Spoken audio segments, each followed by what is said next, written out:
Peace, peace.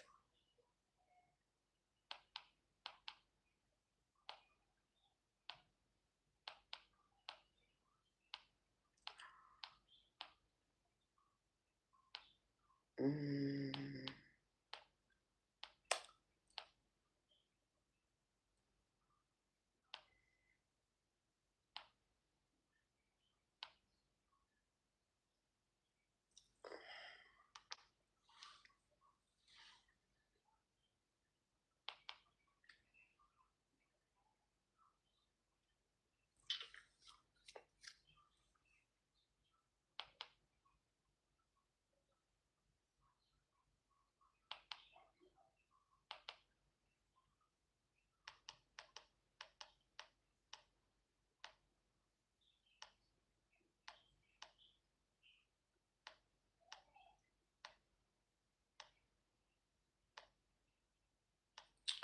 Give me 1 second.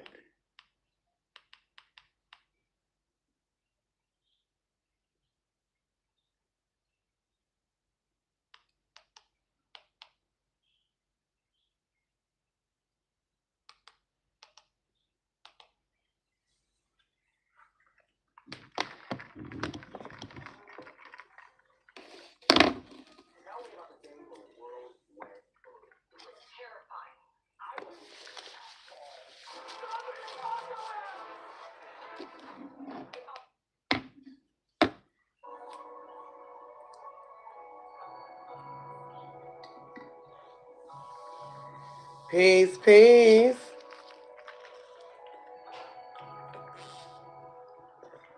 How's it going on this wonderful Sunday?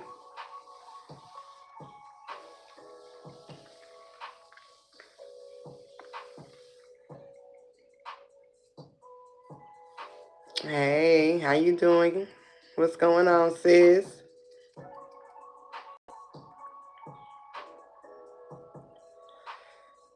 How is everybody doing tonight? But if y'all don't know, we're going to be talking about this Him movie. I don't know if a lot of y'all seen it or not, but it is really good though. I'm doing good, sis. I'm doing real good. Just got finished cooking, so I can sit back and vibe and break down this movie. Okay. And what kind of symbolism and message, hidden divine message is behind it. Okay, so we're going to get into it tonight. We're going to get into it.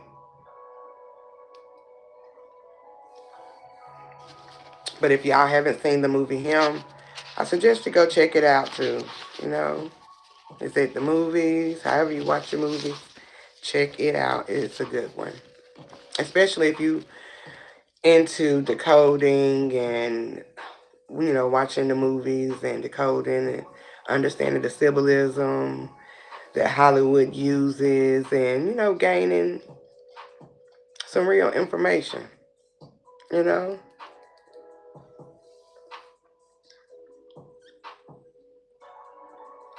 So, yeah,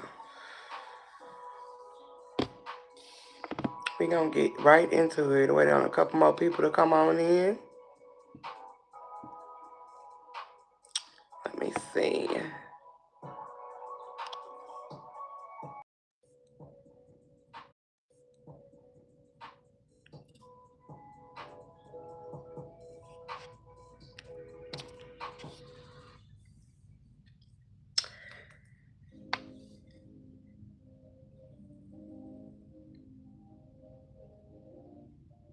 What's good? How you doing? How you doing? And tonight, I'm really going to need y'all to have y'all eyes wide open, okay? Because it's a lot. Definitely have that open because it's going to be a lot. All right? Well, like I said, if y'all haven't watched the movie Him, suggest y'all to go ahead and watch that too, okay? Because that's what we're going to be talking about tonight. But there's key factors and symbolisms throughout this movie. And when I mean that Jordan Peele laid it down, he laid it all the way down. Okay, he put it out there, and it's kind of iconic how they put this movie out right when football season started, because it's definitely about a football. Okay, it's about football. So it's kind of, not by coincidence that they put this movie out around this time. Okay, but there's key factors in this movie. Okay, and it's going to be a lot of symbolism in this movie. Um, but like I said, it's just kind of crazy how they put it out on that day. But as you know, the movie is about a football player, and it's definitely going to be talking about the quarterback. Okay, and I'm not going to put a lot of the movie out there because I'm pretty sure there's a lot of people that haven't watched it.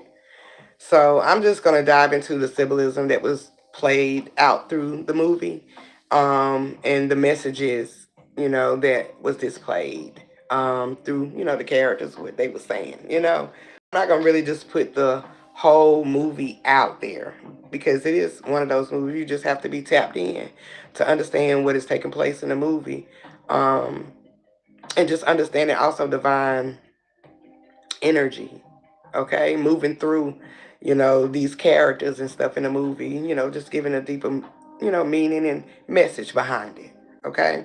But at the beginning, of course, I'm pretty sure y'all are aware that the quarterback, the main person, okay, he's going to have some brain trauma at one point, okay.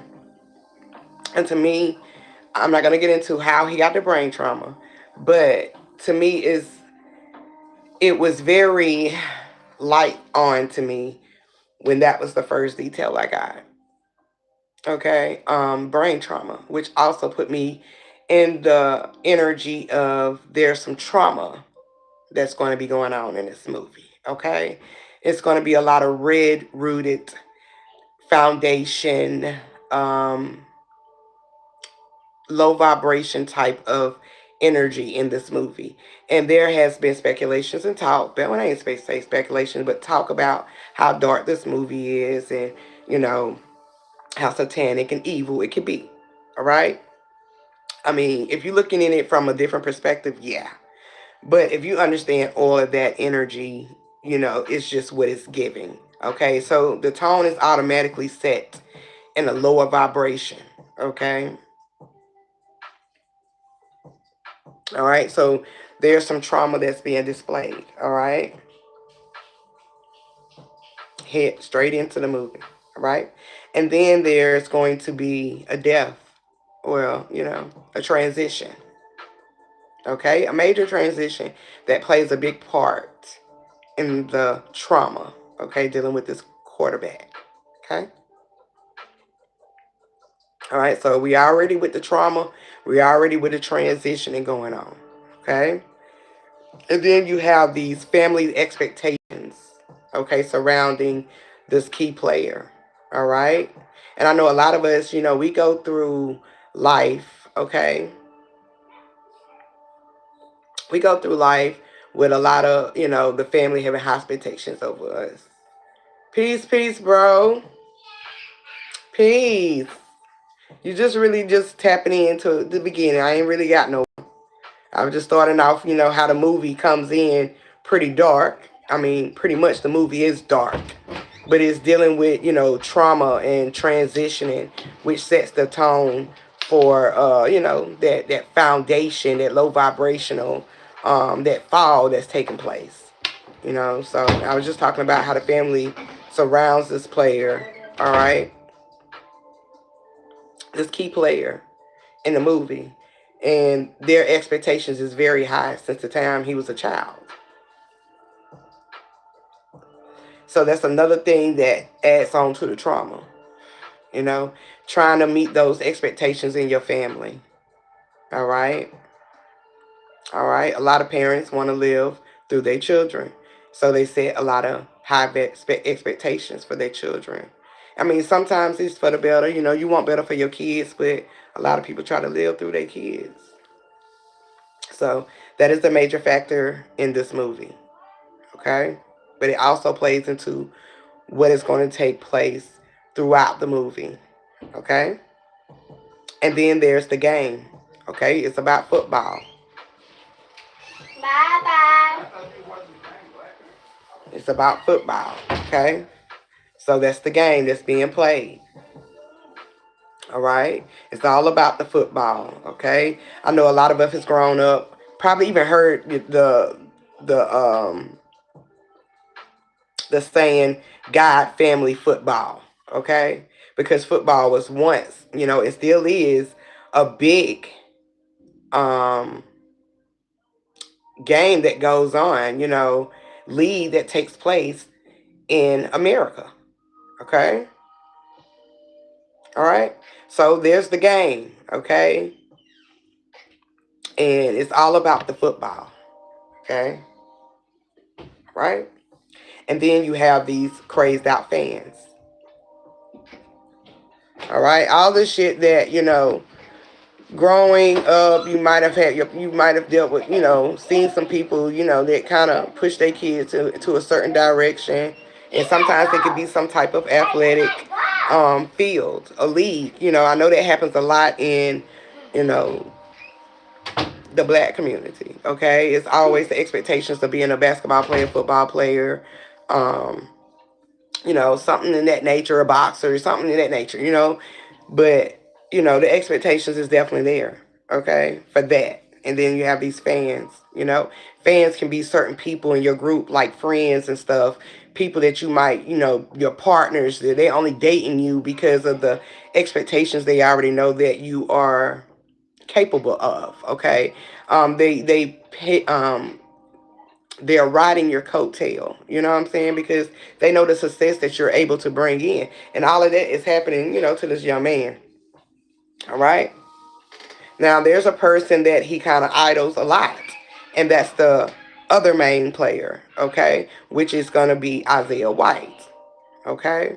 Which is played by Marlon Wayne, okay? Isaiah White is a very great athlete, okay? He's one of the top athletes in the movie, okay? All right, peace, peace. What's good? What's going on, family? So, you know, he idols him, and he's always been, you know, in his early childhood, you know, it was always about Isaiah White, okay? So he idoled him even since, you know, he was a child, okay? So, you know, what I gained with the Isaiah White situation is some form of symbolism is dealing with his last name. Okay, and we're gonna get more into that as well. But the last name White, okay? So he's some type of guiding light in this movie, okay? And he gonna play the shit really smooth, okay? To the fact that a lot of people think that Isaiah White was really against, okay, the other player, which is Cam, okay? Okay, yeah, go watch the movie. Okay? Go watch the movie. You're gonna be like, what? It's so much symbolism through this movie, like it was crazy. Okay? It was a lot of shit that was said too in this movie. It was crazy. Peace, peace, sis. It was crazy. So yes, go watch the movie if you haven't watched it, and then come back to the breakdown, y'all. But even if you want to watch the breakdown and put it together, yeah, that's cool too, you know. You know, but yeah, you know, with his last name, that kind of like, you know, clicked to me with the, you know, the God in light, because he's going to be the light in the situation. And I'm going to get more into that as we go on down with this breakdown. Okay. So Cam idolized him. Okay. All right. Also, Isaiah White's jersey was number 10. Okay. His jersey was number 10. And Cam's jersey is 7. Okay? Pay attention to 7. Okay? Because I'm going to say it some more. All right? All right, so his jersey is 7 and Cam's is 10. Okay? All right? So, with the symbolism with the numbers, 10 would be a new beginning or a transformation. Okay? That's going to take place. All right? And with the 7, that's dealing with your consciousness.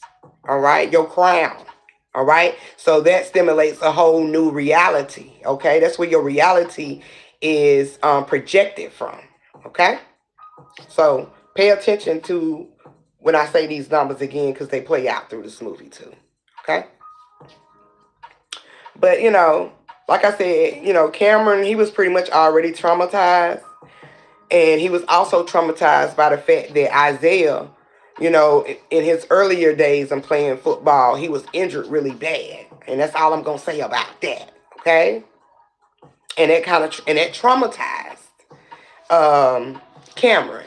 Okay? Because the effect to it. And plus, like I said, his family, the expectations. Okay? That's all I'm going to say about the family throughout this whole breakdown. The expectations. Okay? Because I want y'all to watch it if you haven't watched. Okay? All right? So when this took place, his father's saying was always, this is what real men do. They make sacrifices. Okay? So his daddy has always groomed that into him since he was a kid. Okay? Real men make sacrifices. Okay? So that was something that, he held on to, but it was a weight in a sense. Okay? All right? It was something that was holding him down that he felt obligated to. All right? Okay? All right? His whole life, it was all about football, like I said. It was all about that. Okay? All right? He wanted to be that. Okay? He wanted to be in the big leagues. Okay? That was Cam's dream. Okay? Well, yeah, that was, his dream, his goal to be, in the big leagues. Okay? But, we have a lot of goals too, in our life. We set goals and we set, we have high dreams. We have dreams for a lot of things, But one thing about these dreams and these goals is you have to go through an initiation period. Okay? You have to go through these initiation periods. And anytime you think about initiation, you think about the tribes and the tribulations that you have to go through, all right? To get to this greatness or to get to that goal or that dream, right? So you have to be initiated, to your greatness, okay? All right? So Cam having his dream, okay? This goal to be in the big leagues, okay? He is going to have to go through an initiation. All right? Okay? So he ends up being with Isaiah. They end up meeting up, okay? And I'm pretty sure y'all don't seen that in the premieres, the little clips. But they end up getting together and he end up training him, right? So he goes to Isaiah's camp, all right? Even the house was freaking crazy. Like the house to me looked like a brain, a two-sided brain. Okay? It looked like a two-sided brain. Okay? So Cam goes there, all right, to train, and he has to be there for 7 days.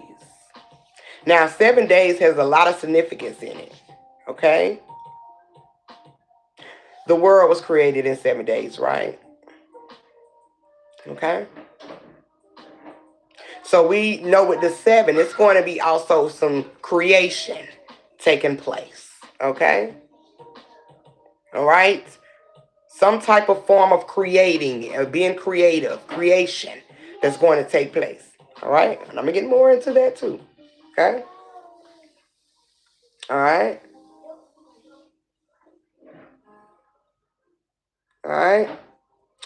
There is a point in the movie where there's some reporters, they be saying like, little stuff like narrative little stuff throughout the movie, like little media clips, you know. And this one little media clip of audio, one of the reporters was talking about, how Cam have the talent, but he has the talent to carry the weight of greatness. Okay? A lot of people see your greatness before you. All right? And sometimes they might see it in the form of the things or the goals that you're trying to really reach. But in reality, it's more intel. It's more internal. All right? They see that. Okay? So it doesn't really matter what you do. All right? So these reporters and these,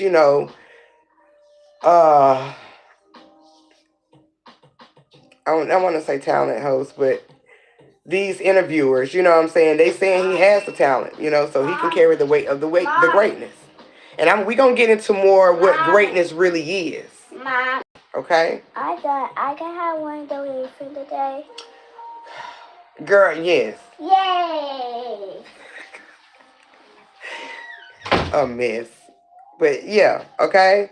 And we're gonna talk about what greatness really is, because greatness holds a lot to it as well. Okay? It's not what we, expect. Okay? It's not about reaching your goals, and it's not about living good. It's not about anything materialized or physicalized. All right? So that's just a clue for that. All right? But we're gonna get more into it. All right? Now, the team that Isaiah plays for is called the Saviors.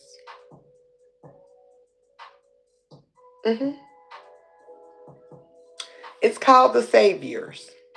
Very symbolic. Okay? Okay?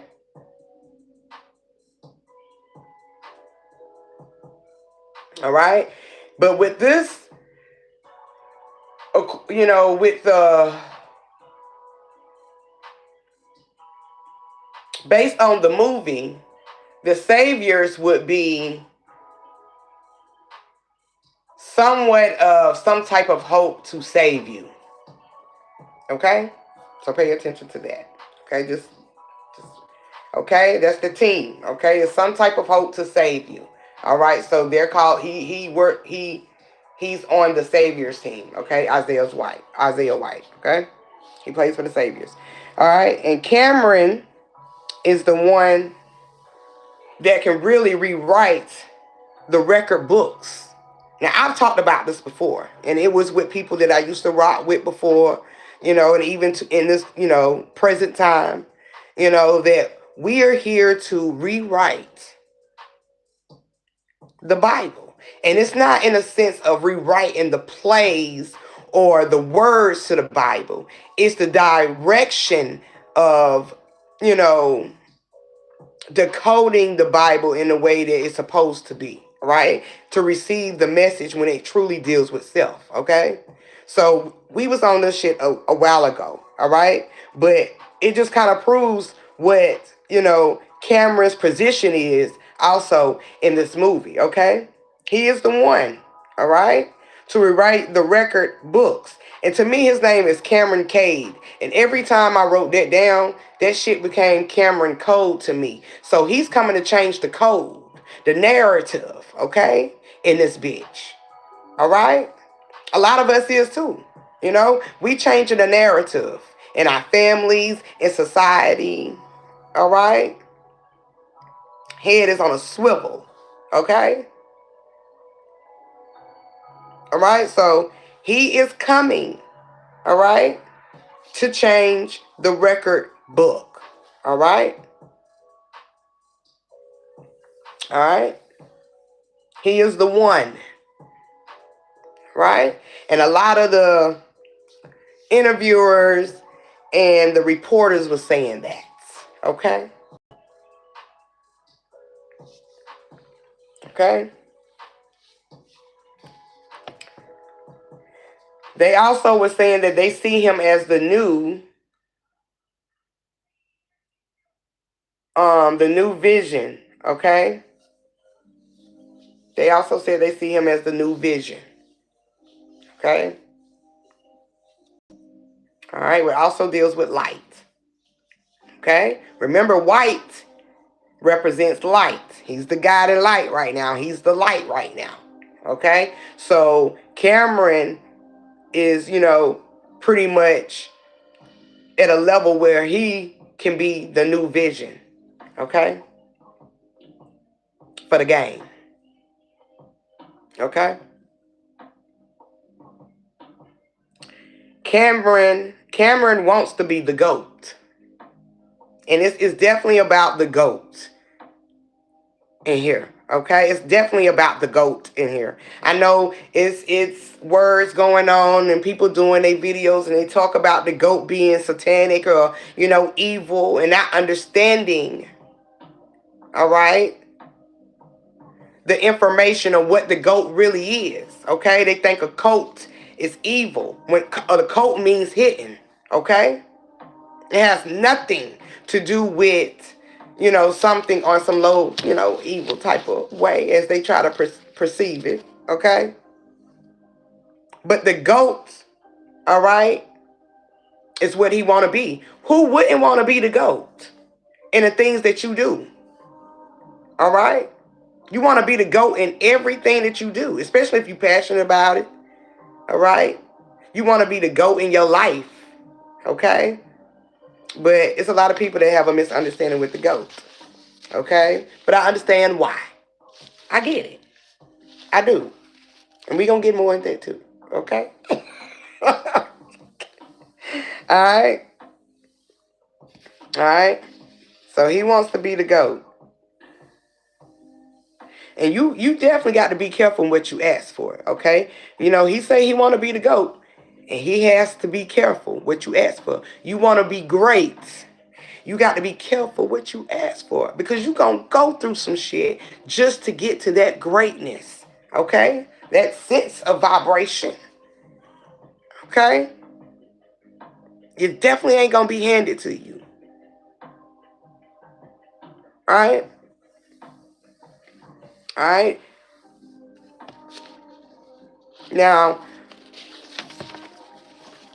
the stitches on Cameron's head, okay? Because he ends up, like I said, brain trauma. He gets the injury, alright? So he has stitches, alright? And it's really on the right side of his head, okay? Definitely on the right side. Okay? Even with the right side of the brain, it deals with creativity. All of that good magic stuff.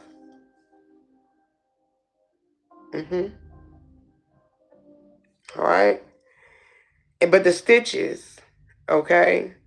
And I really didn't catch it until the last, I end up, after I got all I got, I seen somebody else, and I was like, damn, I seen a picture or something of the football, and I said, damn, that looks like, what was going on his head, okay? So it's definitely symbolic to the football, okay? Remember, it's about the game, all right? At least that's where we going, okay?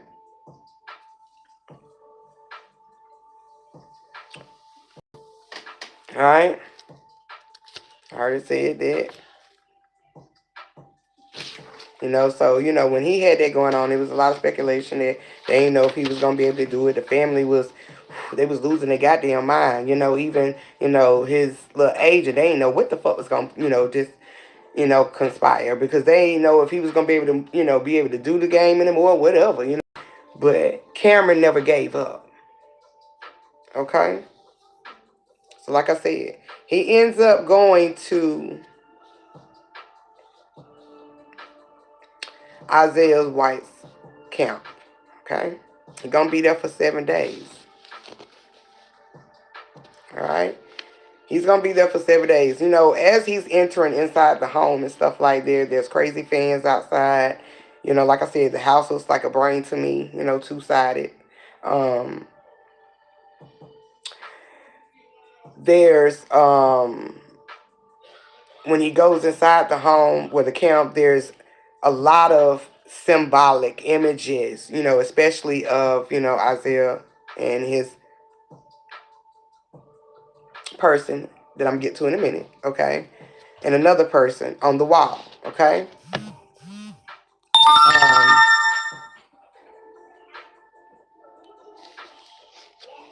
as he was going into the building, I forgot. As he was going into the building, there was a bird flocking over as well. So I caught that too as a symbolism dealing with the first eye. Okay. Yes. Going into the first, that was the first eye. Okay. And anybody that knows that deals with, you know, the symbolism, y'all will understand. Okay. That symbolic image. Okay. That was also displayed when he was entering. Okay. Like I said, he's going through the hallway, and there's a lot of antique, you know, as well, you know, dealing with football and just, you know, tribal situations and stuff like that. And I kind of felt the energy of going through ancient, okay? Ancient energy, you know, going through some ancient energy, going through some past lives in a sense, okay? Some past lives in a sense, okay? Because this was very antique stuff that was in the front of this hallway, okay?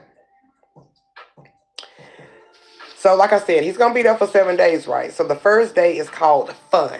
And I like the way that they broke this down because they have each chapter. They have a lot of chapters broke down in this movie, you know, and they named each day that they put up on the screen, of course. That was very symbolic to what was going to transpire that day. Okay? So we're going to get into all of that because that deals with when we have to be initiated to be great. Okay? Mm-hmm. And some people choose the right way and some people don't. Okay? Well, they choose it for the way I guess they think is right for them. But it really be, okay, it's more divine than that. Okay? I'm just going to say that. But the day one was called fun. Okay? Day one being fun, that means you getting used to the place, you know, you warming up, you mingling, you bonding, okay? Warm, you know, like I said, warming up to the place, okay? So everything is fun, it's smooth. And that's just like in your journey, once you start into tap into the path of greatness, everything seems smooth, okay? Everything seems smooth, okay? Like, yeah, I got this, okay? Day one is down. I'm staying strong, head strong, okay? It's, you know, head is on a swivel, you know? So everything is going smooth, okay? The first day in, okay? You got your goals rolled out, you know what you want to do. The energy is turned up, okay? So you ready to move forward, okay? You hyped about this greatness of being the GOAT, okay? Especially when you're being trained by one of the goats, a goat, okay?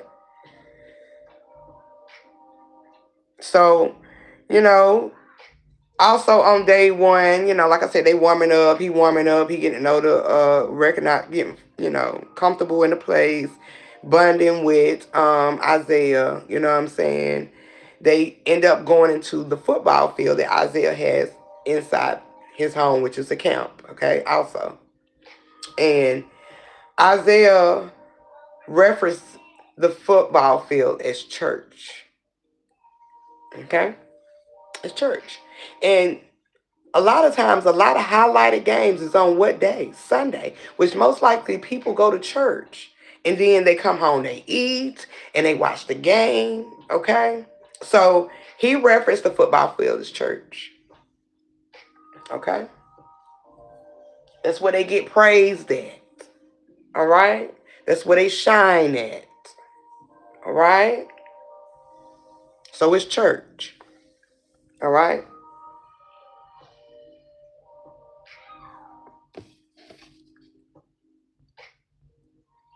So, you know, there was a question that White asked, which is Isaiah, asked Cameron about, you know, why do he want to be pretty much the GOAT? right? And he said, you know, he doing it for his family. Okay? And I felt like that was very interesting to say. Because a lot of times that's where we get caught the fuck up in. Trying to do shit for the family. All right? Fitting that expectation. Okay? Of the family. It is never sometimes the choice you decide to do. Okay? You decide you want to do it for the family because the family want to see you in this light. Okay? So, you know, even White felt like that was interesting that he would say it. And he was like, I knew you would say that. But he was like, I want you to know, you know,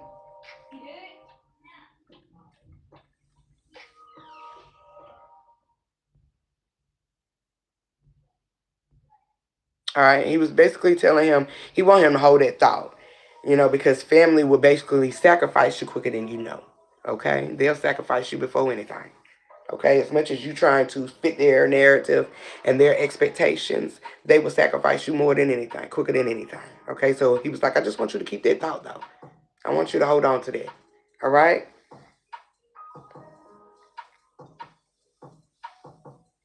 He also tells him, you know, with the, you know, the family will sacrifice, you know, and they will only take you so far. And to transcend the game, you're going to need more than just an external motivation. Okay, you're gonna need more than just an external motivation. So you have to dig deep. Okay, you gotta dig deep. All right, so that means you don't need nothing external outside of you. Okay, all right, to motivate you. That goes with your family. If this is something that you're dedicated to and you're passionate about, all right, even if it's just how you want to live or who you want to be, if you're passionate in that energy of what you want to do and and it makes you feel at peace, then it shouldn't matter about what nobody else think.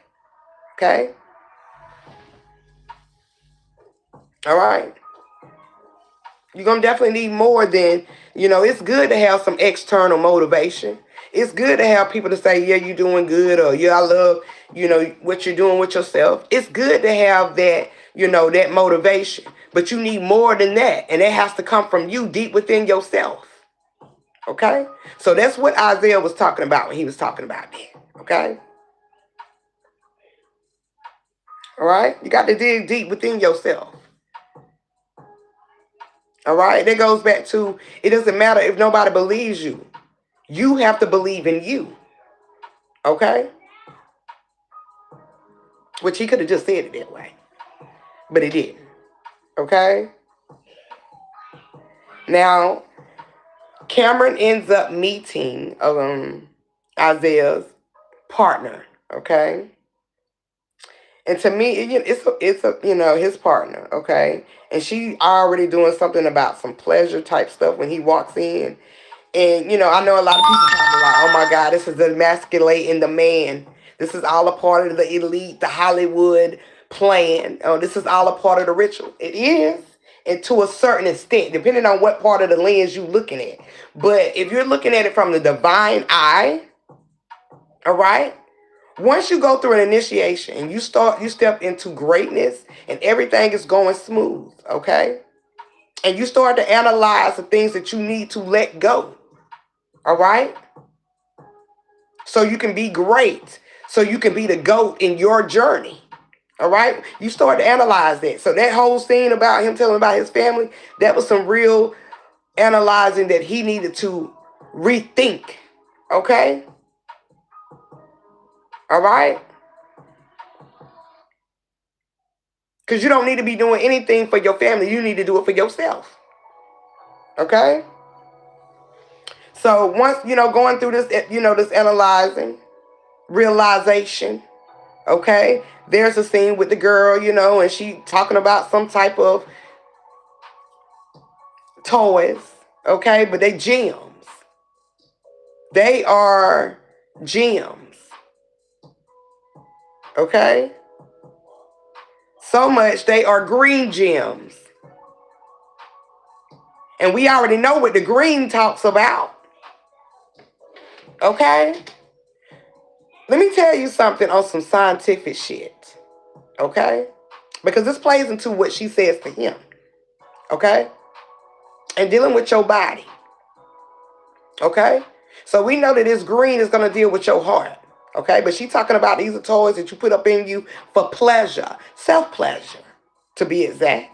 Okay? Now she gives one to Cam and tell him to stick it up in his anal. Okay? Yeah, that sounds like some real crazy shit, right? Peace, sis. What's good with you? Okay? Yeah, she tell him to put it in your anal. Okay? And he looking at her like, what? You know? But on some real divine shit. Dealing with your body. Okay? Okay, Neil. I said, let me go ahead and go live early. Since I'm feeling better today. Okay?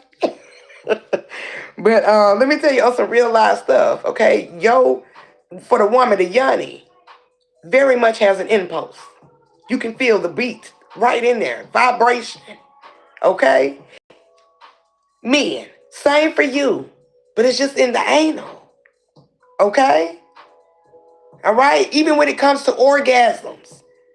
Okay? It's there. All right? That's what that impulse is. But on some real divine message, this is all about tapping into your self-love, tapping into the heart. Okay? So that's what that scene was all about. Okay? Of course, you know, Hollywood, they gonna put some subliminal, message, some subliminal symbols, okay? To try to throw off the people, okay? But you gotta be quicker than that, Hollywood. You gotta be quicker than that. Okay? All right, so of course, that was that type of energy. Okay? But the thing that if people would have, I paid attention to what the woman said, and that also made sense to just tapping into your love, because like I said, the crystals, the gems, they were green. Okay? So that lets you know we going right into the heart. Okay? Of course they make the scene look stupid and they make it look a little, over the top. And in some sense they would say gay, but happy. But it's not even that. That's just how they throw y'all off. Because you're not digging deep. This is about going into the heart. The symbolism is there. You just have to be tapped in. Okay? So she says, it's really basically, like I said, it's self-pleasure. And like I said, she said it's a must. And it's a radical of self-love. Okay? It's a radical of self-love. She also mentions the transitions of power is never peaceful in this moment. Okay? In order to transition, you got to go through the heart. All right? What am I talking about? Anytime you want to change something about your life or you want to do something that's going to make you greater. All right? Even if it's getting rid of people, you have to go through the heart. Okay? You got to go through the heart. All right? So, transition of power is never going to be peaceful. All right? All right? All right? So, yeah, that scene, it looks suspect, but it was all about the heart. Okay? All right? Now, he ends up walking into this room where White is at, which is Isaiah, okay? And he's doing some auto transfusion, okay? And it's with the good stuff, okay? With blood, okay? And And that is also a major thing in Hollywood. That does happen. They do that. Okay? Even in just locally, you're giving, when people go to blood banks, you're donating for people in dialysis and they need blood. So that is a thing. All right? So it ain't just Hollywood doing it. Okay? This shit is happening worldwide. Right? All right? So he's getting this auto transfusion, all right, of some blood. And this blood is supposed to be ancient. It's golden, baby. Okay? All right? It's part of a powerful bloodline. Okay?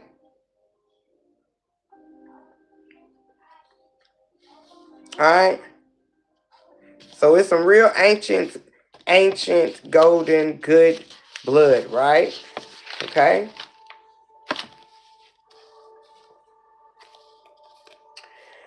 You know, Isaiah talks about, his incident and what had happened to him back in the, in the past, with his injury and that whatnot. And he's talking about how recovery is the key to longevity. Ooh, see, this don't have anything to do with his injury, okay? Now, if you want to talk about injury, we talking inside, okay? This don't have nothing to do with a physical injury. He's talking about recovery is the key to longevity. That means you going through the heart and going through this recovery, okay? Healing yourself, okay? Gaining the self-love, all right? Letting go of things. Cleaning the house in a sense, right? All right? You're not putting so much on your body, on your heart, okay? So going through recovery is a must because it's definitely going to give you, it's the key to longevity. Okay, you have to go through the heart. Another confirmation for that. Okay? He says sometimes you have to slow down to speed up. How many times you don't have to sit down? How many times your spirit energy don't made you sit the fuck down? Okay? So sometimes we have to be in those compromising situations just so we can speed back up again. All right? Okay, that's what I'm doing, cleaning house. Okay, and it's a must. Okay, we can't be sweeping in front of, we got to sweep in front of our own fucking doors. That deals with the heart. And see, that's what a lot of motherfuckers is fucked up at out here. They want to sweep in front of everybody else, though. They want to clean everybody else's house, but don't want to clean their own. It's all about you. Okay? And peace is being focused solely on you. Okay? All right? So, yeah, it's definitely a must-see. I feel you. And it's all got to. Okay? It's got to happen. Even with thoughts. You got to get rid of them too. Okay? That's also cleaning, house. Things in our heart too is cleaning the house. It has to take effect in all fucking angles, okay? Spiritually, mentally, and physically. Okay? All right? Now, there's a doctor that's in the camp also, and he aids him through this process. Okay? We have to be our own doctor. We got to aid us. Okay? You got to aid yourself. This is all about, you going through the heart work. You doing the work in the heart. Okay? You going through it. Okay? And you facing these reflections and these illusions in your heart. Okay? And it's beating your ass. Okay? But you have to nurture those wounds. You have to aid yourself through the process. Okay? Sometimes it's good to go ahead and get a little massage. That's aiding me through the process. Okay? I might need to go, see a doctor like I don't got fucked up. That's aiding me through the process. But you ain't supposed to never stop though. Okay? Because it's always about you becoming a GOAT in your own space, in your journey. Okay? I'm going to keep saying the GOAT. Okay? Okay? It do be kicking. Girl, it be kicking your ass. I'm telling you. Okay? That's the initiation. Okay? Right into the motherfucking heart. You thought it was fun and games now. Now you finna go through the word. I'm finna show you a little something. It definitely be kicking your ass. That's the initiation. All right? And it has to transpire for you to end up into greatness. Okay? All right? It happens, boy. I'm telling you. Whoo. Ooh, yes, hun. I know. I know. Because I'm telling you, I be getting my ass spanked sometimes. I be like, why? Why me? But, you know, it is what it is. Okay? They end up playing with these people that's free agents. Okay? Definitely. Okay, it's definitely an ass kicker. Gonna get your ass kicked through this process.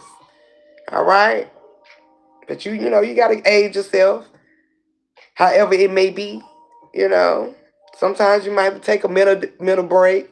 But that's part of aging. Okay? You definitely got to just keep going though. Okay? Like mama say, it's just a little boo-boo. Go on back out there and play. Okay? You'll be alright. Okay? Then, you know, like I said, you know, he going through this process or whatever. The doctor, he's gonna aid him through the whole process. While they playing on the food field, because remember, this is still the fun day, which is day one, okay? So there's some free agents that they're gonna be playing, okay? And these free agents, they really have nothing to lose, okay? Nothing, okay? Nothing.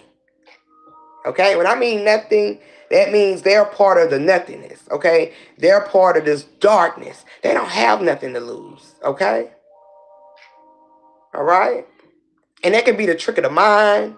Okay, they can be these self doubts.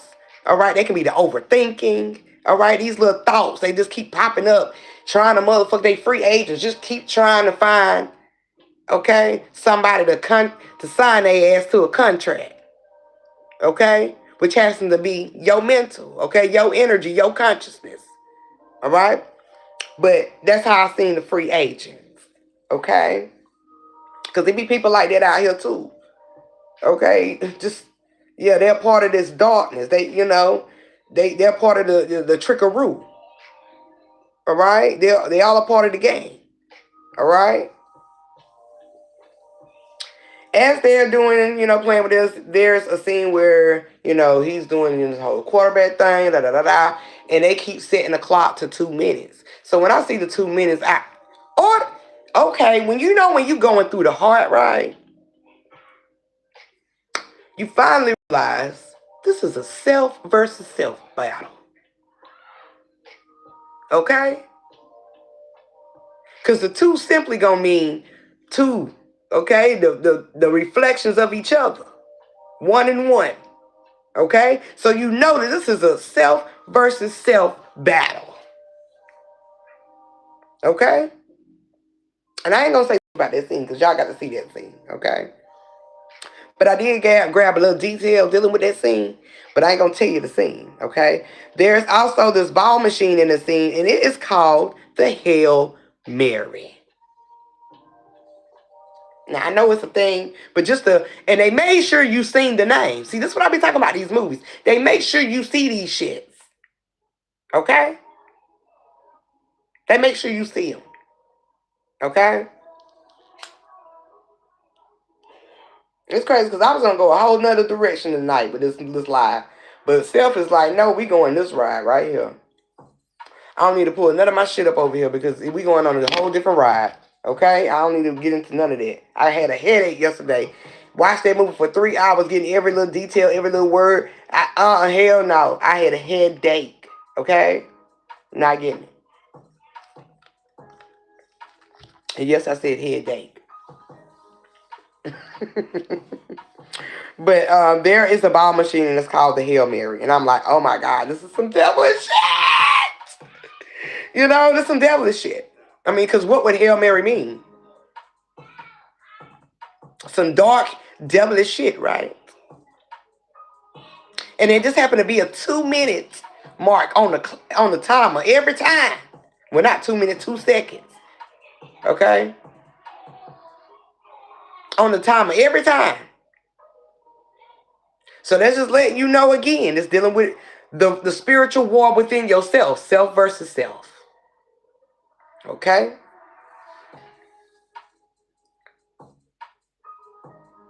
And the way they said they spell hell was Hail. We already know what that is. Okay?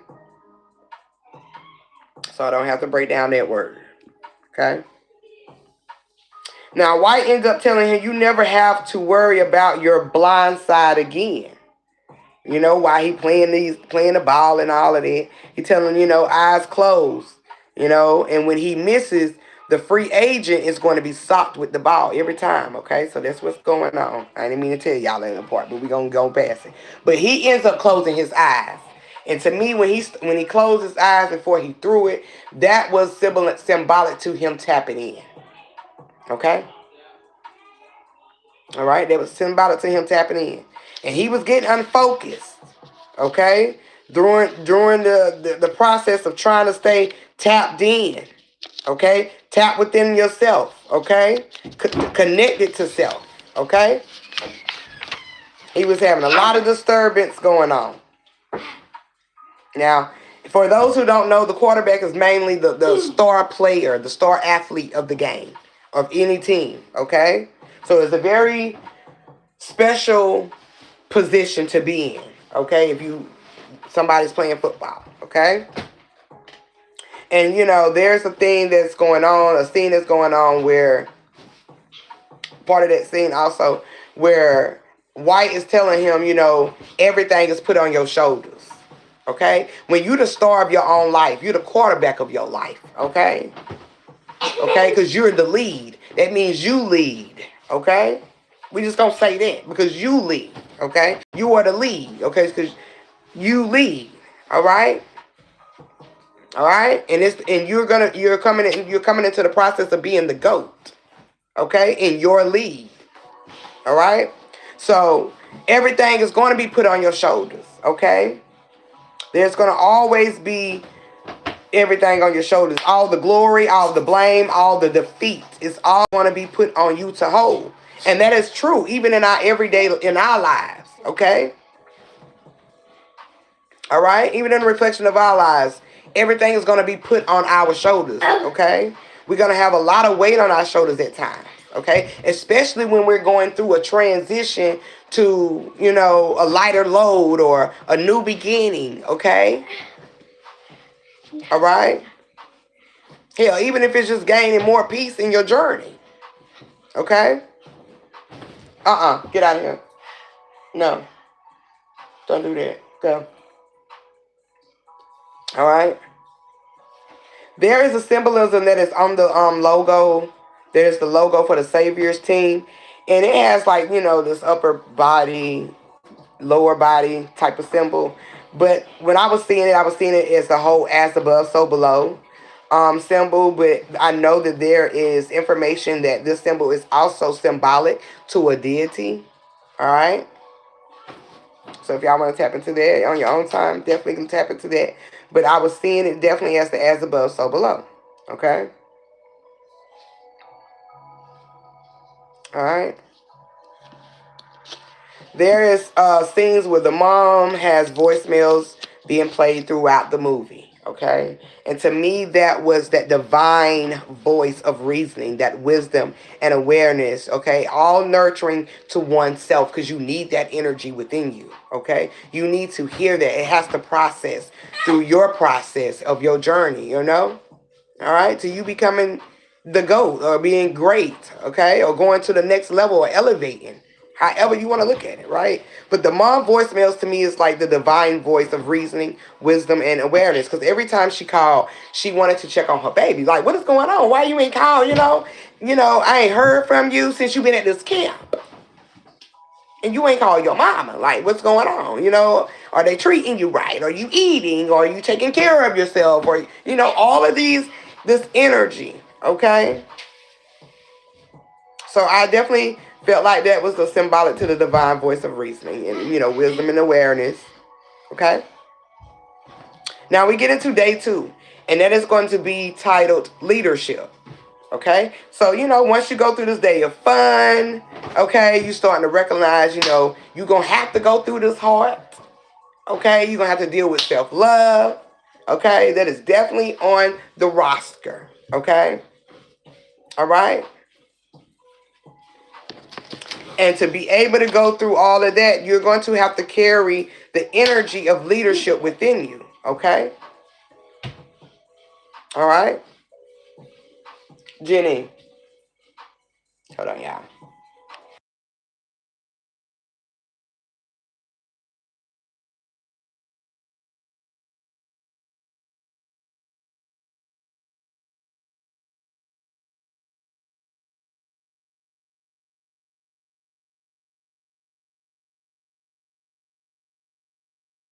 My bad, y'all. She was over here bouncing, jumping all on my bed.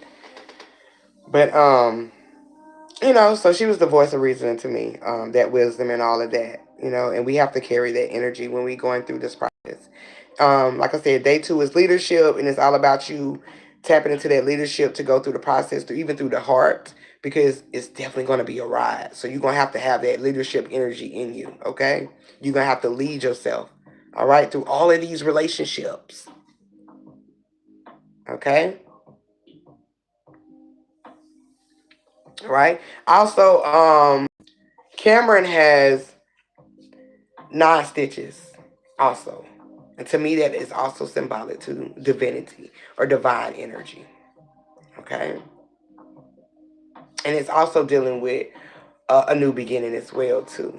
A transformation. Okay? Which is also all a part of what's going to happen. Okay?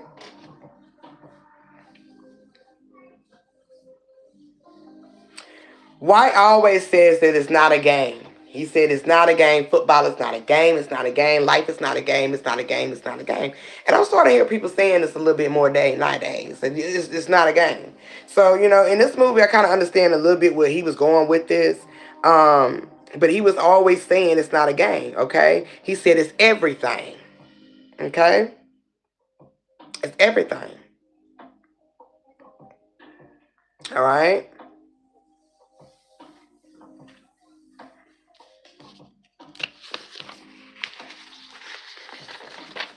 All right, it's everything in one thing. It's not a game, okay? And then he was also, talking about football as well, okay? It's not a game. It's everything, all right? All right, we talked about the expectations with the family. I'm not going to get more into that because, like I said, I want y'all to really watch the movie if you haven't watched it. Like I said, it's all about leading thyself, and you must sacrifice everything in your life when you're going to lead yourself. Okay, all right. You're gonna have to drop everything. When you leading yourself, you can't go with old information. You can't go with old ways. You can't go with the old codes, okay? The old records in a sense, right? Relating to the game, okay? So you got to sacrifice quite a bit when it's you trying to become great within yourself, okay? Within your journey, okay? All right? I caught a part where they was singing, chanting the Savior song for the game. I mean, for the team, and they were saying amen in it. So I was like, here they go with this whole church thing on the field and being the saviors is the savior. The whole team is the savior. That whole perspective. Um, there's a part where there's going to be a suffocation that takes place with Cameron. And what I got with that, on a symbolic way is isolation. Suffocation is a form of isolation. Okay, you're being suffocated, so you can't breathe. Right? You can't move. All right. All right.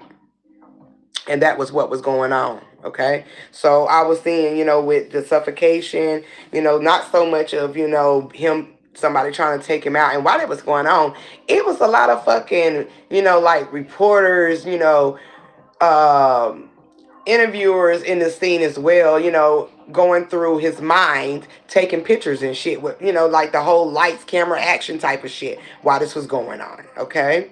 And to me, that also deals with, him need to being isolated from a lot of that. Okay. Because we're going to get to that. I'm moving a little too far about myself. Okay. All right. But that lights, camera, action, it's all symbolic to what he is seeing and experiencing internally. Okay. He ended up telling his brother, he was starting to see stuff in a sense. He was having visions, right? Mm-hmm. A lot of people they start experiencing stuff once they go through the heart, and they leading themselves through these relationships through the heart, the trauma of the heart and all of that. And they might, see some things that they don't like about themselves. They see a lot of things that, is just very disturbing. Okay. So, he's telling his brother in the sense, he's seeing things and he can't really make no sense of what he's seeing. So his brothers basically gave him some wise words or wise things to do. And I felt like this was very, of course, symbolic because what he's telling him to do, okay, when it comes to him seeing things, was like, oh my God, this shit is kind of crazy. It was up there. This was some deep information. Like I said, you really have to be in tune with the symbolism and stuff like that. But he told him to rub his temples. Okay. And he said, scream as loud as you can. Okay. Rub your temples and scream as loud as you can. It activates your vagal nerve.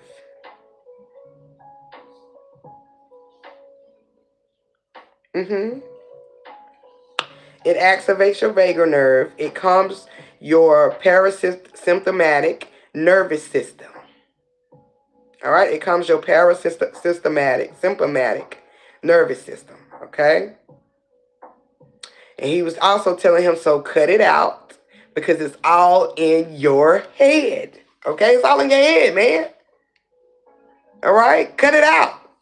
Get rid of that shit. Okay? And we heavy on the shit over here with that, clearing your mind. Okay? Tapping into the mind, understanding what you're dealing with the mind because the mind is all. It carries all this shit. Okay? Even the sadistic games. Okay, let's just go there. Even the sadistic games in your own mind. Okay, like we were just talking about last week, yesterday, Friday, about the conjuring of your own mind, these spirits, this energy. Okay, so that's the same thing. But he telling him, just rub your mind, caress your mind, scream that shit out, get it out. Okay.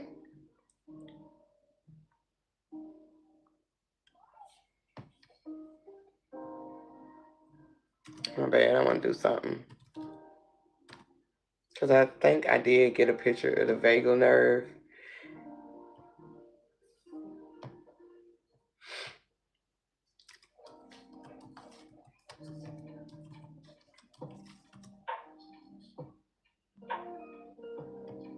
All right. Yeah. Pretty much, yeah. Right down and right around your throat. Okay. So it's going to activate that vagal nerve and that parasympathetic nervous system. Okay. The doctor tells Cam also, the one that aids him through this process, tells him never kill yourself for a job. I mean, like, for real. That's real life. That's true. Like, saying you don't want to ever kill yourself or drain yourself for anything in its existence, including a job. Okay? I mean, even your goals, you know what I'm saying? Even when you're trying to become great, you don't want to overdo it where you can kill yourself trying to accomplish that. Okay?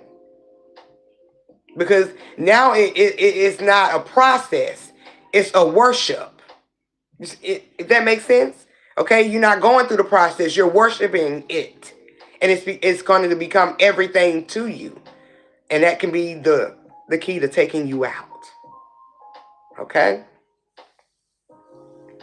So it has to be a balance in that when it comes to being great. Okay? You definitely don't want to be worshiping it. Okay? You definitely don't. You want to go through the process. All right?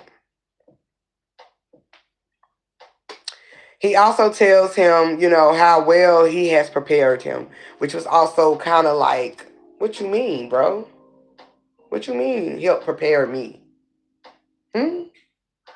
Okay. And they just left it at that moment, okay? He also says another thing as he walks off, so Cam doesn't hear this. But he says, when two men enter the Colosseum, only one leaves, okay? And it definitely was going back to that self versus self, that spiritual war that you have to go in when you're changing about yourself. The old way has to transition, okay? All right? The old way has to transition, okay? It has to be buried. Okay? And the new you has to show up. All right? So that's what I was getting when he was talking about when two men enter the Colosseum, only one leaves. That's a self versus self. Okay? The old must die. Well, transition, I'm sorry. Okay? Because this is YouTube. I cried things out last night. It was so necessary. And it do be necessary. We be holding on to a lot of weight. And we definitely have to release that. Okay? We definitely have to release that. A lot of old ish coming out. Yes, a lot of that old ish has to come out. It do. It do. I done did it in the shower. It has to happen. We have to. We can't hold nothing in. All right? And it's definitely better out than in. All right? He ends up getting back with Isaiah White, which is the one that's training him, right? And he tells him to find his own way to greatness, which is also going to play a key part on down in this breakdown. Okay? But he tells him to find your own way to greatness and don't be him. Okay? That's just like with any one of us. Okay? Don't try to define your greatness through me. Don't try to find your greatness through me. You know what I'm saying? Find it your own way. Okay? It's your journey. It's a self journey. Okay? All right? And that whole thing of don't be me, all right? You definitely, even with, our parents or anybody that we've come in contact, they tell you don't be me. They want you to be greater than them. Even with your old self, don't be your old self. Be greater than the old shit you used to do. Okay? All right? So that's what that whole thing was about and what I got from that. Okay? Of course, a lot of people are going to think about that being some shit dealing with the football game and, find your way to greatness, you know what I'm saying? Don't be him, what he did in the game and all of that, which is still symbolic to don't do what he did in his journey. Okay? Find your own way. Okay? All right? Cam asked him why, and White says, you are serving yourself. You are starving yourself in prison. Ooh, he did say that. He said it. Okay?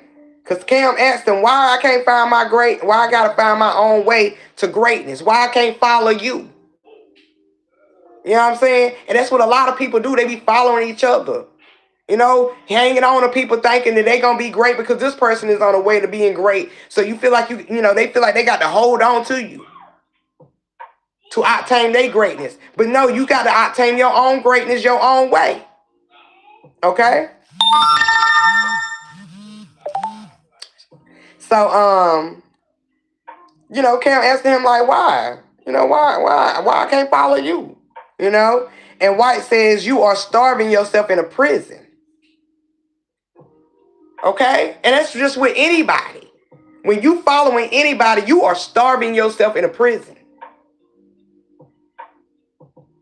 All right? You ain't eating off your own plate. You trying to eat off everybody else's plate. Okay? You starving yourself.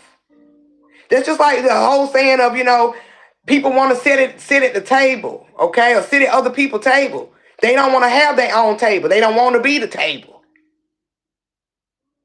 All right. So he's telling him, you starving yourself in a prison, following me. Okay. He said, if someone asks you food or freedom, okay, basically, which one would you choose? All right. He said, someone asks you food or freedom, which one would you choose? Okay. Okay. Now, sis, for real. Okay. He asked him, which one you choose? And he was contrasting basically, do you really have a choice? Okay. So that goes back to, do you really have a choice in the situations? Because since the beginning of time, in the beginning of life itself, your choice has already been planned out for you. Okay? This ain't our first rodeo. This ain't the first,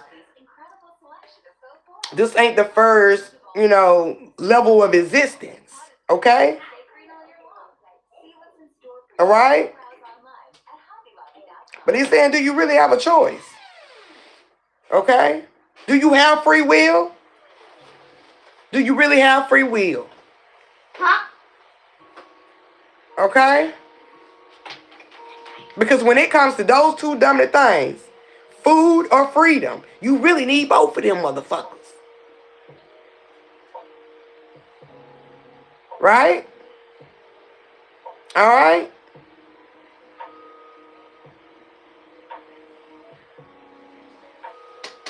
All right? So, he has some that, And well, they sitting in the sauna and the temperature is rising and he's sitting in the sauna, Cam is at by a point by itself. And the temperature starts to rise and it rises up to 201.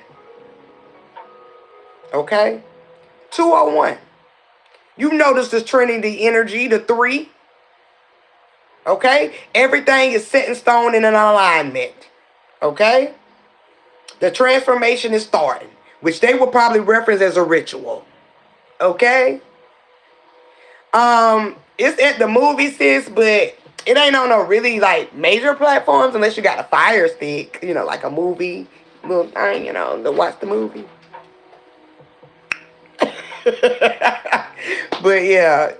But if you got something where you can watch those movies that's out, on a big screen, then yeah, you can catch it there. But other than that, it's at the movies. It hasn't hit no major platform yet. It's so fun. If I tell you one more time to get your narrow behind, go. Mom. Go that way. But you got to watch it, sis. You got to watch it. It's one of those movies. Oh, sis said it's on Prime. She said it's on Prime, so it don't hit something major then. It's on Prime. So y'all, you ain't got to go to the movies and watch. You can watch it on Prime. Okay, so definitely go tap into that. Yeah, the Fire Stick is definitely good. But faithfully use it. Okay? Faithfully use it. Alright. But the temperature rises to 201, like I said, and we already know that's that Trinity energy. That's that 3. That's the alignment of mind, body, and soul. Everything coming in order for the transformation. Okay? And like I said, they will probably pick, a lot of people will, have a perspective that that's the ritual. Okay? But a transformation is just that. Okay? It's a ritual. And we face that in our own lives. Okay? All right, hell, we have our own daily rituals already. Okay? Okay? So, that is going on. Okay? As he's sitting there, some things come happen. I'm not going to get into that. Okay? But there's a very important line that White says through this part after the scene to Cam, and he says, he says that When you are a God, when you are God, okay, there is no peace. Mm-hmm. There is no peace. Okay? When you are God, there is no peace. And I mean, if you're looking for peace on a physical level, you ain't gonna get it. Because it's gonna always be some type of noise transpiring around you. Okay? Alright? You're not gonna be sitting in a spot unless you out, even if you out in the woods, off grid, there's gonna be some type of vibration of noise. It's not sincerely no peace. The peace that we talk about is in the mind, okay? That's being focused, being in control, okay? And understanding divine, energy, okay? When it comes to the motion in your journey, okay? Everything moving at ease, okay? To your divine power, okay? But of course, he said it right. There's no peace when you are God because you go through so many transformations of trying to stay in greatness. All right? There's going to be so many lessons, so many things that you're going to experience to try to stay at greatness. Okay? And him saying that, him being the GOAT at that moment because he's a major player, right? And he's actually training Cam to be his replacement. Okay? So he's the GOAT at the moment. Okay? He's the light. All right? So by being God, he don't went and being in this God energy, being, worship that as a form of God, when it comes to the game, he definitely ain't had no peace. Okay? And that's just how it is. When you at your God level mind, there's going to always be people that flock to you even more. Okay? Because once again, they see your greatness.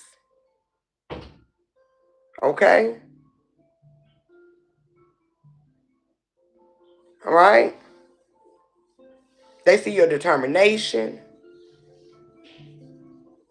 All right? They see your nurturing, your love vibration. Okay? So you would never be at peace. Not on no physical aspect. Okay? But on a spiritual tone, there's going to always be some type of noise. But you got to learn how to maneuver in this thing if you want to be God. Okay?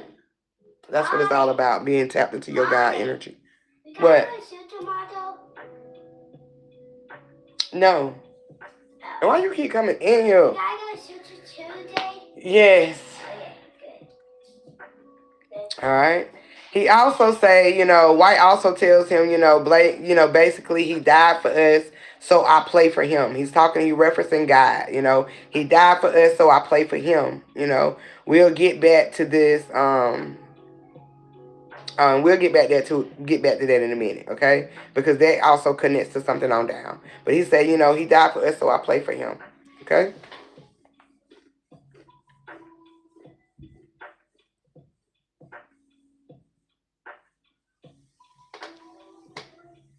All right. I'm not gonna get into a lot of this because a lot of this I want y'all to pick up on your own, and y'all can probably, break it down too. All right, there's one point where Cam is thinking about leaving and stuff because, he's seeing some unruly stuff. It's like, ooh, I'm seeing too much. That's just the process when you're going through your own journey and you're going through the healing. Sometimes some people see too much and they want to give up. They pack their shit up, they want to give up. They don't want to go through that shit no more. They don't, that's too hard. This shit crazy.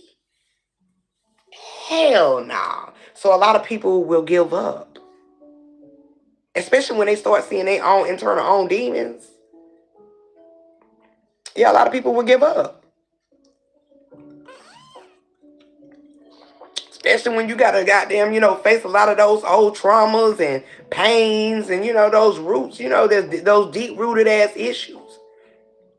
A lot of people will give up. All right? And it's definitely only the strong will survive that. Because you have to be strong in your mind. All right. And you definitely have to have some higher, understanding on your transformation. Okay, with this process. Okay. Then we're entered into day 4, and it is resilience. Okay, it's called resilience. Um, and during this resilience day, it's more of a like a laid back day, and it's more of a pick or choose. It's a game. Okay, so White, offers Cam if he hits his target, he'll give him anything, and if he loses, he'll take his youth. Okay, all right. It makes you think. You want to leave this place sometimes. You can quickly forget this shit ain't real. Right. It'll definitely make you put you in that mindset. Especially when you understand the metaphysical and symbolism or the energy behind, this blueprint behind this existence. Okay? Especially when you know that. When you have a lot of people get some people get some real deep information. And that's something that they can't just hold on. They cannot relate to that. Okay. They cannot accept that. Okay. So a lot of people definitely do be wanting to give out because sometimes it's like it do be hard. Okay. It definitely is. It do be hard to see a lot of shit. All right. And especially when you know that this shit ain't real. Sometimes we be subjected to like, man, we know this shit is real. Just let me go ahead. But see, the energy has a way to making things transform. And especially if you're a part of that big transformation, it's not going to be easy for you. All right? It's not going to be easy for you, especially if you're a main player connected into your generation, your tree, okay? Or that cell, in a sense. You definitely ain't going to be easy. We can think about it, but it ain't going to happen. Right? We can think about it. We be wanting to. I'll be like, I'm over this shit. I'm ready to go. Take me out, coach. Take me out. I be ready. Take me out, coach. I'm tired. What is going on here? Like I'm just over this shit. And I'm like for real. Take me out. Let me start over. Fuck that. But because shit can take you there. You know what I'm saying? Just when you think you got everything fucking figured out. Like, it really takes you there. So I definitely could relate. Because, girl, I'd be like, yes, take me out, coach. Take me out. And that's how his ass was acting, too. Because he had his shit packed, bags ready, okay? He was definitely ready to be taken out the fucking game. He was ready to go home, okay? He don't seem too much. Peace, sis. How you doing? Long time no hear, no see. Okay? He definitely was ready, girl. Sitting at the fucking door. Okay? Like, for real. I mean, he was definitely on one, okay? So, hold on. I thought I turned my page on. I hope I didn't turn it over. Okay, I'm on this page. Okay. So, yeah. Now we're entering the resilience, okay? Okay, sis. Hit me up tomorrow. You still got my number? Yeah, hit me up tomorrow. Cause I'm definitely under a new alias in order than on the book. But and which I need to change this shit on my under my description too when I get a time for this channel. But yeah, we walk into resilience on day 4. White offers, Cam to hit the target. If he offers him, if Cam can hit this target, he'll give him anything. And if he loses, he'll take his youth. Okay? Ain't that some real low, high vibrational shit? Okay? If you win, I'll take you to the top. You know what I'm saying? Oh, damn. I don't know how I'm going to give you my number. Let me see. I don't know if it's up under my description or not. I don't know. I don't know how I'm going to give it to you. Damn. You got a pen and paper? You can hit me. I don't know.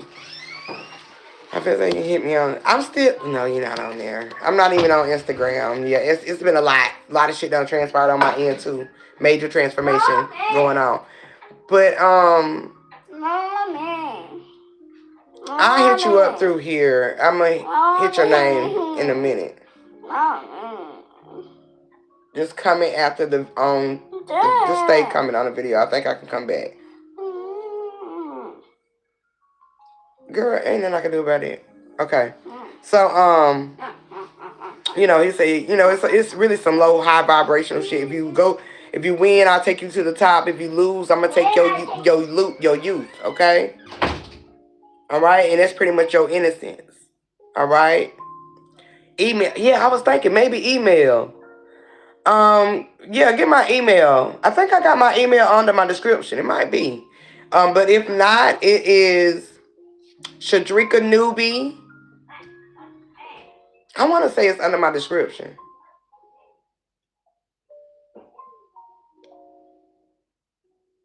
One of them emails is under my description. Just check my email on under my description on my videos or on my page and just email me that way because one of them is on there. I got like 2 of them.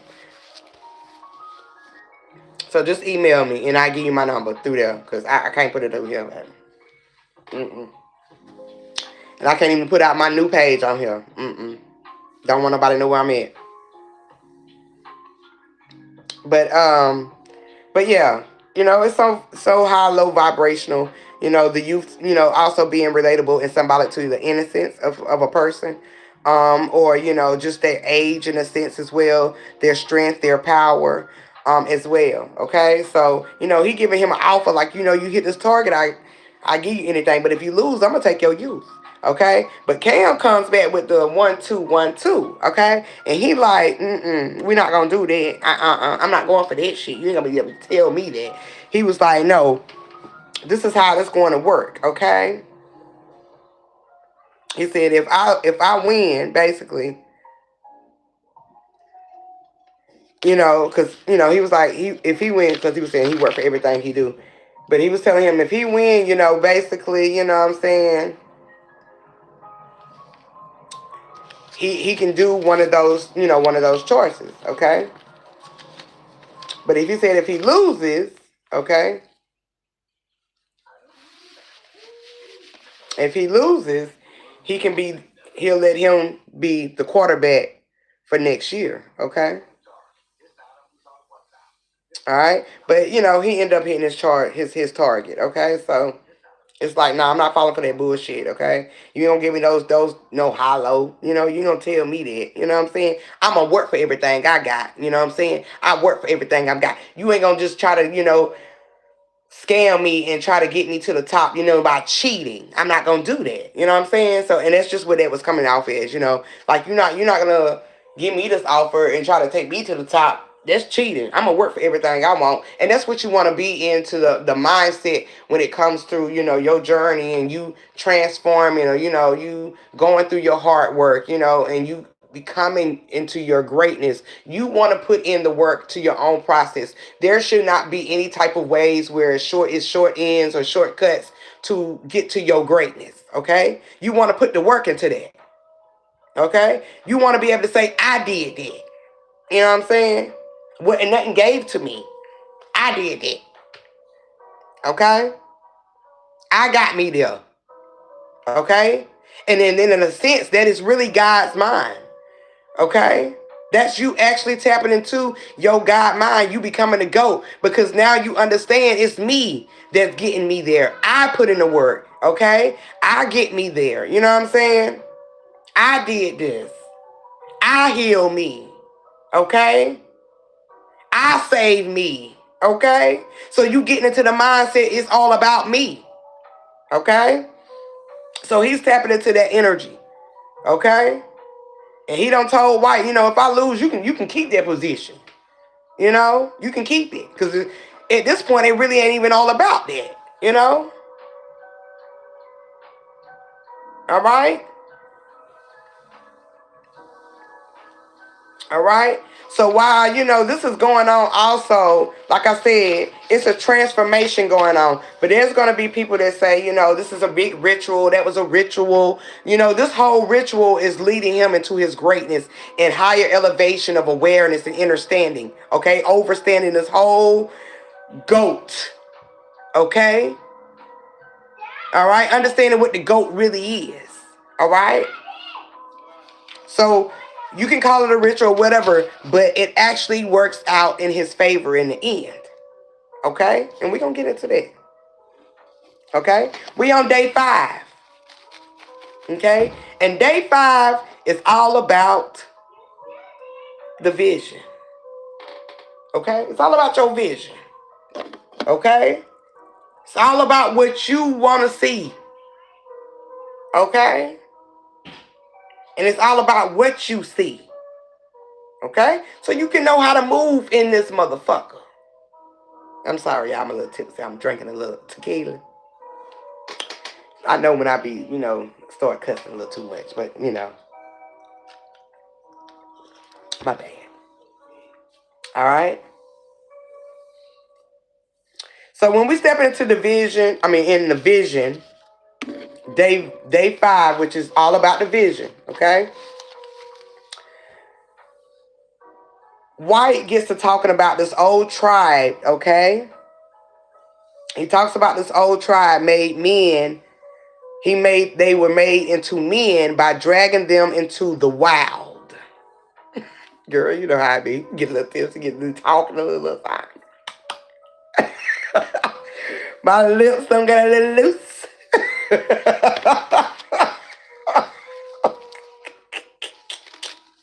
And I'm into this too. Y'all know how I be. I'm all into it too. Okay? But, White is talking about this tribe. Okay?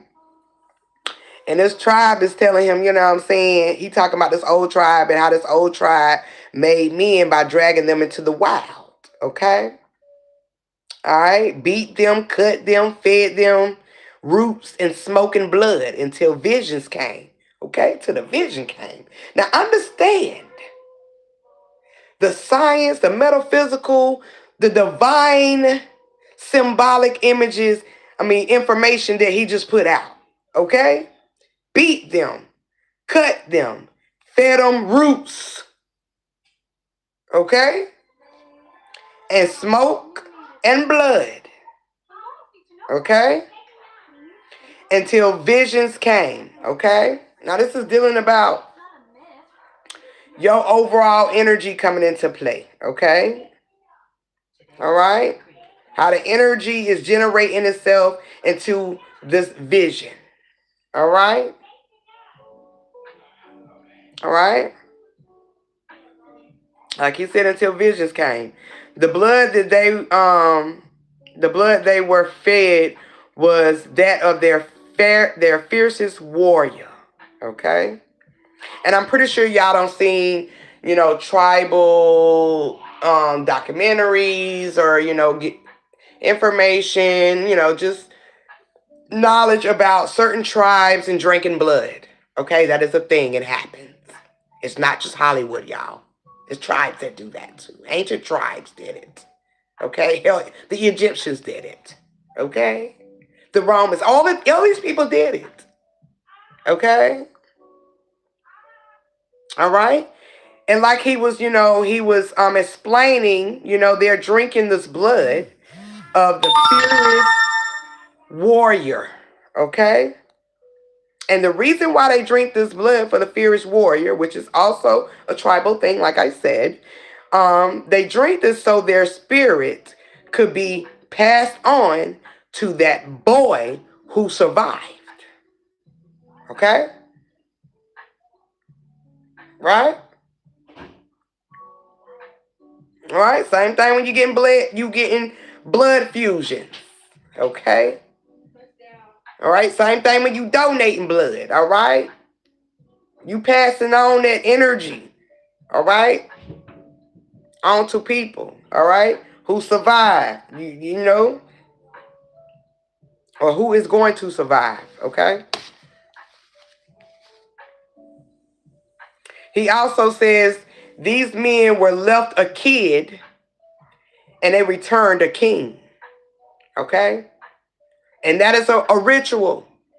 That is a transformation, all right?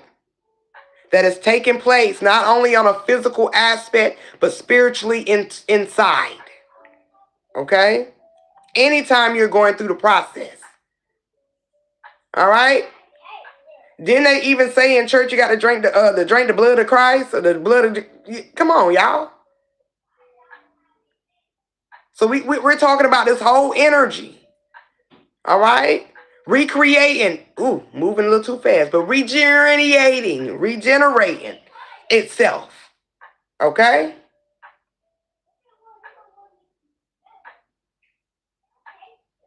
Sis, what is the topic? I came in late. I'm so sorry. We're breaking down the movie Him, sis. The movie Him, if you haven't seen it. If you have, that's what, yeah, we breaking down the movie Him. If you haven't seen it, definitely tap into it. It's one of those movies you definitely can, tap in and see the divine message and symbolism and all of that, they put out in there. Because Jordan Peele did his thing, okay? He always do. He always does his thing, okay? All right? So after, Isaiah telling this, this vision, he giving him this vision, this story, okay? Because that's what stories is, they're visions, okay? All right, they said it's on Prime, sis. I gotta get me a cigarette. This right here ain't doing nothing but just dry me out. I already drinking the damn tequila. It's drying my lips out. But they said you can watch it on Prime. And Prime, I need my money because I'm promoting.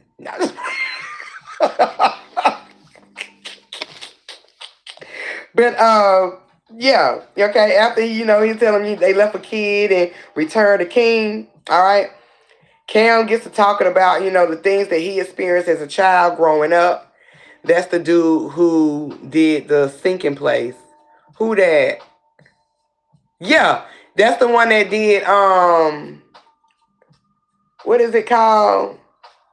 Yeah, the one that with the sinking place. I can't think of them damn movie. Get Out. That's what it's called. He did Get Out. He did Us, I think, too. Yeah, he done did a lot of movies. He just did another one not too long ago. I can't think of what it was, but I'm pretty sure I got it because I break down a lot of his movies. Pretty much, I think I done broke down all his movies up to date. Because he that one, okay? But yeah, he definitely is the one that did the one with the sinking place. But like I was saying, Cam gets to, talking about, dwelling on the things that, he experienced as a kid and stuff like that, especially the daily ritual at 5 a.m. in the morning, okay? And we talking about the heart, okay? All right? We talking about the heart at this moment.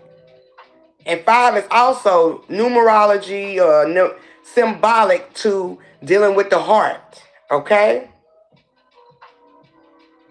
It also deals with, a reflection, okay?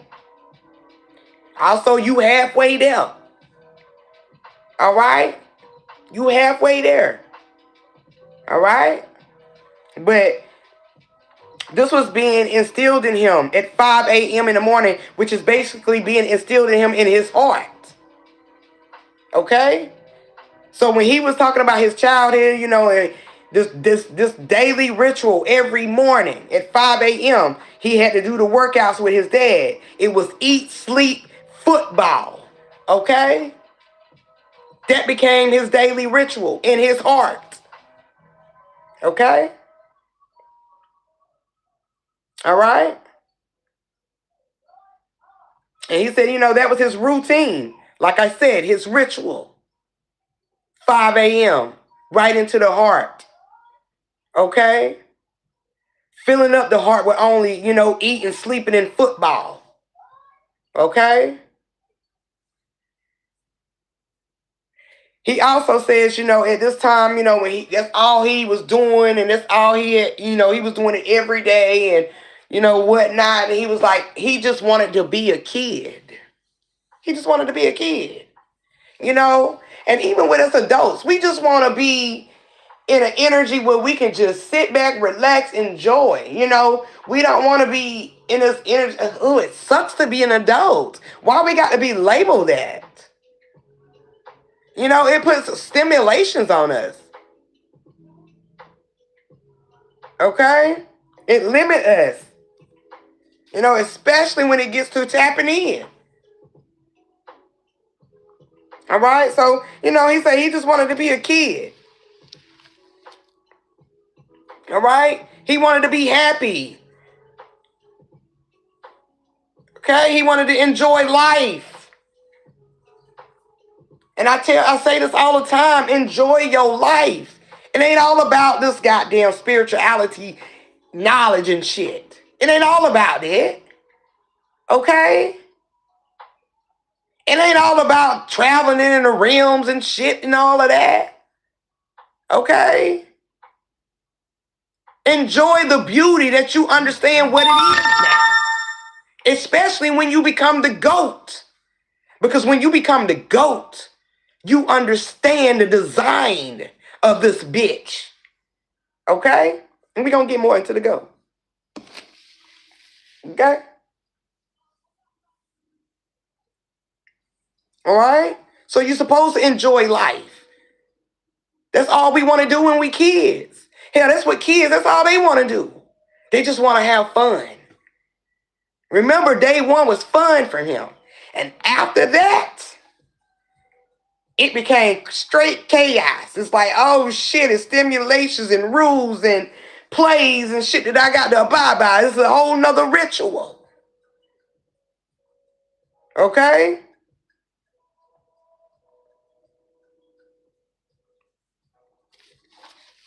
And it has nothing to do with you becoming great.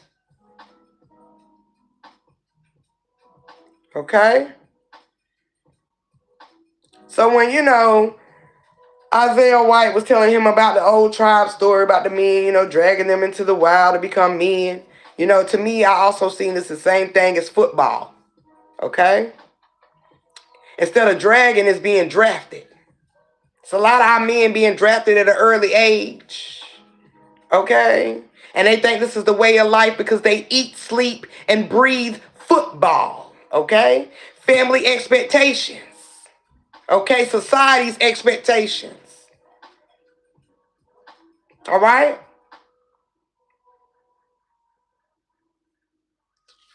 All right? The football becomes their God. All right? And I see this as the same thing, like I said, with the whole tribe thing, Instead of the boys being dragged to be men, they're being drafted. And it don't even have to be in football. It could be the Army. We got young men being drafted into the Army. All right? And it's all because it's influence based on society and family. That expectation of life. And that is what is not real. All right? It's not your reality. All right? Unless it is your reality, it's your reality. But a lot of people, it's not their reality. They just doing the shit because that's the expectation of what their family want them to do. Okay? Hey, it might be a way of form of how they get attention. Okay? Or their family might see them as they ticket out of the fucking hood. So they doing it for their family. They ain't doing it for them to make them feel good. Okay?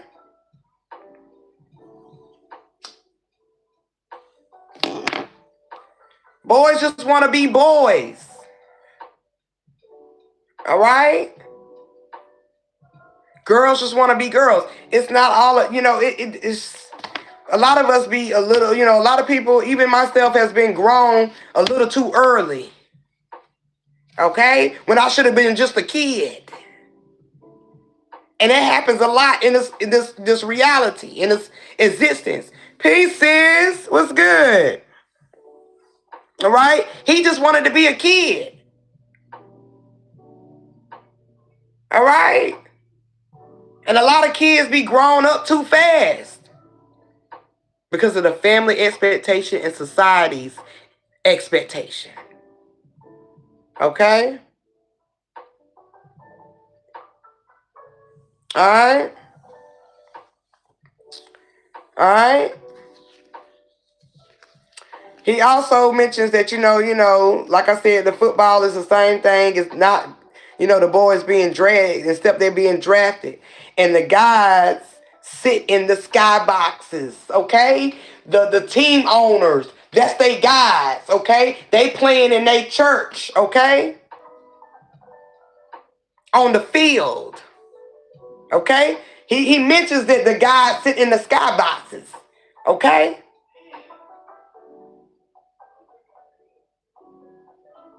And that's just a direct fact dealing with the team owners, being a team owner. Okay? You play for him. All right?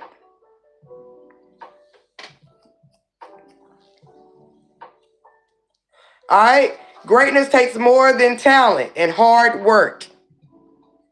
All right? Listen what I'm saying. This greatness takes more than talent and hard work.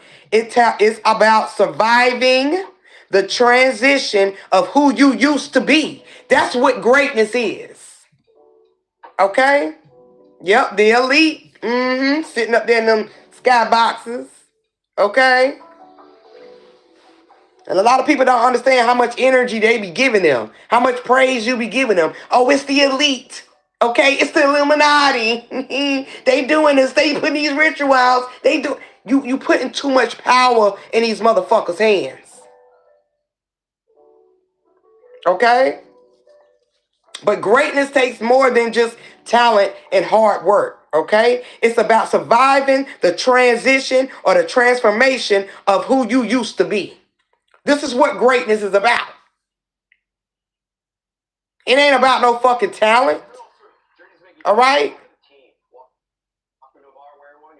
It ain't about how much work you put in, okay? That's the process that you got to go through, okay? It's all about how you maneuver and how you get rid and how you deal with what you used to do. Okay? Letting go of all of this shit.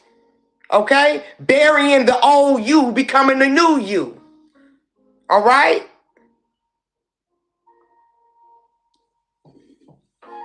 And once you understand that, then you the GOAT. You into the GOAT. You tapped into the GOAT.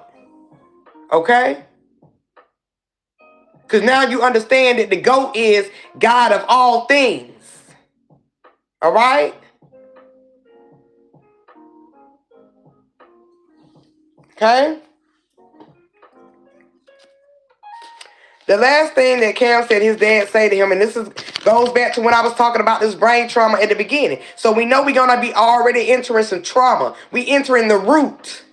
It's a fall that took place at the beginning of this movie. Okay? We all go through it. Okay? So he's talking about this trauma. All right? And he says, that's the last thing that his dad said to him was, he was proud of him. But his proud of him had everything to do with what he wanted Cam to be. Okay? All right? In his reality. All right? Regardless of what Cam wanted to do. Okay? All right? Cam's dad was living through him. Okay? So he told Cam he was proud of him. While Cam told him he was done with football. So when he told his daddy he was done with football, and that was around the time his daddy said, he was proud of him because he was making these accomplishments. That's why he really was proud of him. Like, yeah, you knocking these shits out the way, son. Yeah, we gonna do that. But all this time, he not feeling that shit in his heart. That doesn't make him complete. Okay? That's not his passion. Why his daddy is so proud of him and he is so, happy that he's reaching these certain goals. All right? It's not what Cam wanted to do. Okay? So Cam told him he was done with football. And this was, when he was younger. Okay? And after that, he told him that he didn't want to play football. That's when the transition of death happens. Okay? When you come into an acceptance of this is not what I want to do. I want to do what I want to do. You know what I'm saying? This is what I'm supposed to do. When you solely are focused on your journey, okay? And you're not worried about nobody else's expectations, okay? There's going to be a transition. Okay? That means that is the transition of self. Okay? We are burying the old and the new is going to come in. And a lot of times people get to that point. Okay? They will bury their old self and get into the new self. They'll step into that new character. Okay? Unlocking the new character. Okay? But they have some doubt in it. Okay, just like Cam. He still, even though he told his daddy that's not what he wanted to do, and when his daddy ended up transitioning, which is a transition within himself, okay, of being true to himself, he felt like he let his daddy down. That's the self-doubt. Just when you step into your new self, there's going to be an energy surrounding you that's going to make you try to feel some type of way.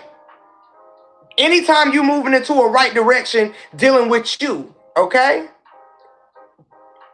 All right, it's bringing you a formation of peace. All right, there's going to always be some motherfucking chaos or some type of disturbance. And it doesn't have to be a person. That can be just the overthinking the process. That can be the self-doubt inside of you. Okay? So, he felt like he let his daddy down. And that's really why the whole reason why he got back into football. Family expectations. You know what I'm saying? Not understanding your daddy was put out the way for you. Whew. We don't want to talk about that. Your daddy was put out the way for you. So you can be the person you wanted to be. Okay?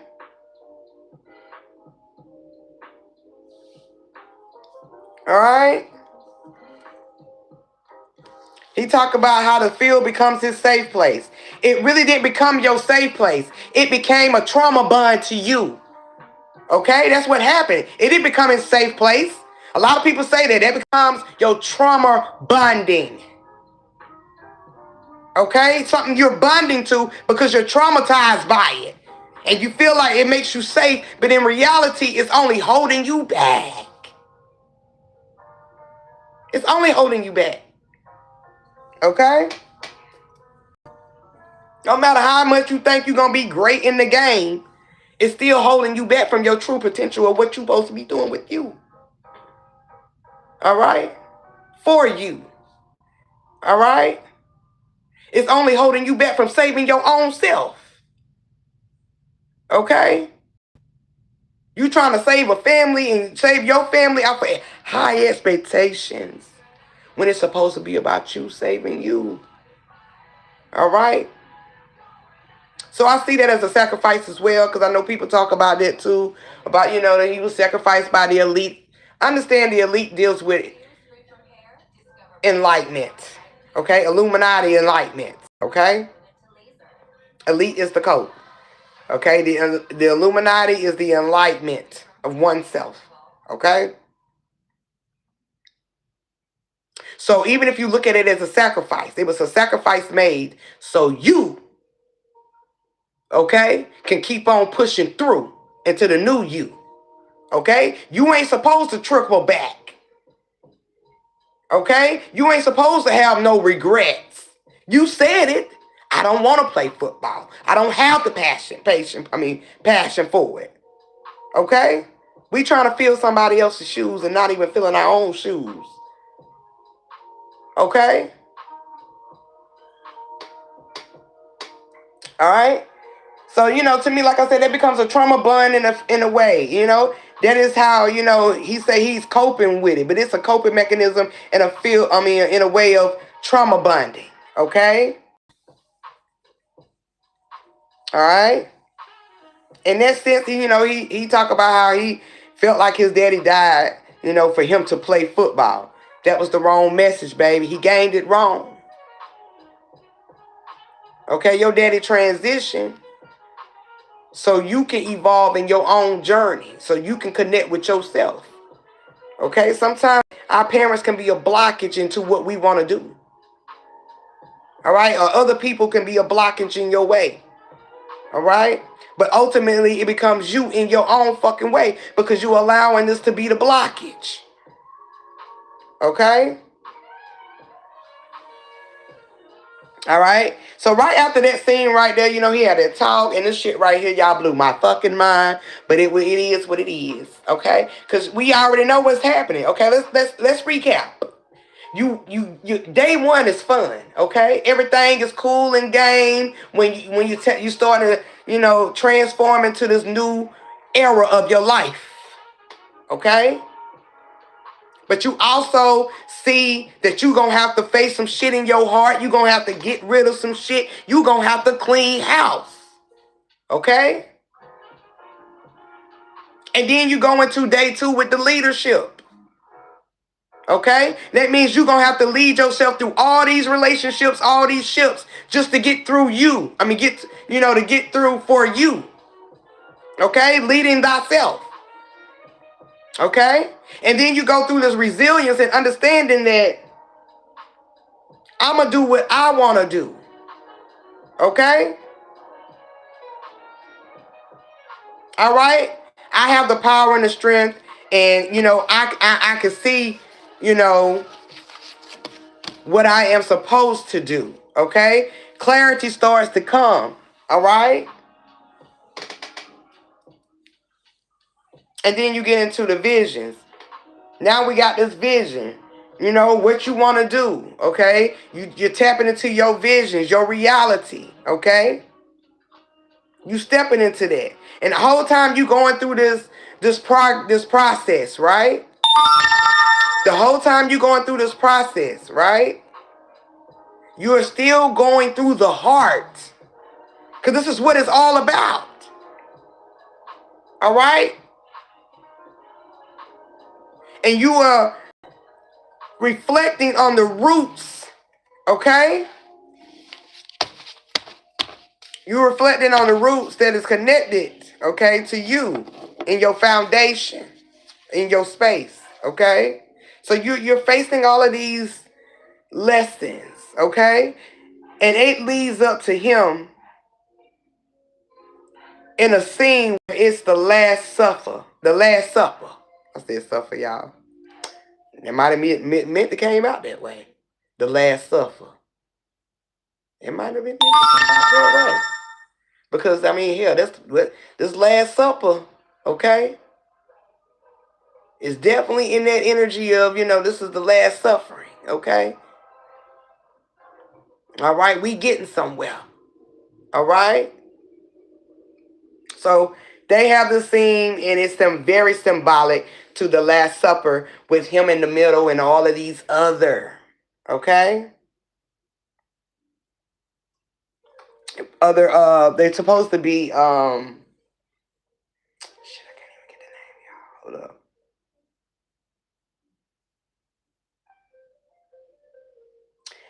I can't even get the name. I'm just so focused on that. But these people are not, it's the Last Supper image. So that right there blew my mind. I'm just going to leave it like that, okay? So, and it has him in the middle, okay? And he's representing what? Jesus. He's representing the consciousness at that moment at the table, okay? And in the Last Supper, also, it's going to signify, when you're fucking tired, you're tired, okay? You were tired, okay? You have to be at your weakest moment, and it has to be in that space of, I am done, I am tired of this shit here, okay? So it's definitely going to be a Last Supper, all right? Or the Last Suffering in a sense, Okay? Before you move on consciously aware in your journey, okay? They leave that spot. Miss White, which is the partner of Isaiah White, okay? She has on a symbolic dress. And this symbolic dress is right after that Last Supper scene, okay? And with that Last Supper scene, it comes up to, with her in this dress. And this dress is mirror. And I find that very symbolic, okay? When you're going through your last suffering or your last supper or that, that last little part until you just fully tap into your greatness, right? Okay? And that means really getting rid of the old you, okay? About to bury that shit, all right? And she has on this dress that's full of mirrors. And to me, that deals with the symbolic of, the reflections of self. That means, you're going through this energy of reflecting yourself. You seeing yourself, okay? And all these type of, perspectives and aspects or experiences or, anything that has to relate to you. You're starting to see yourself, okay? And even in this journey, you're starting to see yourself and understand that the GOAT is God of all things. So you're starting to see God in everything, okay? All right? You're starting to understand what God really is because it's in everything. Okay? All right? All right? So the dress was very symbolic to the reflections of self right after that Last Supper scene. Miss White also tells Cam, she pulls him up to a building because they end up going to a party or, afterwards or whatever, whatnot. And they pulled up to this building. And this building was very, very, like I said, the symbolism was very thick in this movie. And you really had to be tapped in to see this, okay? A lot of this shit, okay? Because we just talking about reflections, right? So you got to face yourself, okay? You gonna have to face yourself, all right? So we going through the last suffering, the Last Supper, okay? And we're facing our reflections, okay? So we end up at this building, and this building says recreation. Ooh. Ooh, okay, it's time to be recreated, baby. Okay, because remember, we're going into the GOAT. Very high intel energy. Okay? Okay? So they step into this building and it says recreation, not recreation, recreation, the way they got it set. Okay? Mm-hmm. And when we go into this recreation, because I know a lot of people, they do their own breakdowns too. And like I said, a lot of people break it down with the Illuminati and the elite type shit, and there ain't nothing wrong with it. Do what you do. But it's a whole ritual going on. Okay? Yeah, it's a whole ritual going on. Yeah. Because your life is a ritual. All right? So we're tapping into the recreation of self. So there's going to be a new ritual. Okay? And it's being recreated, it's being created. And that means that's a new you. Okay?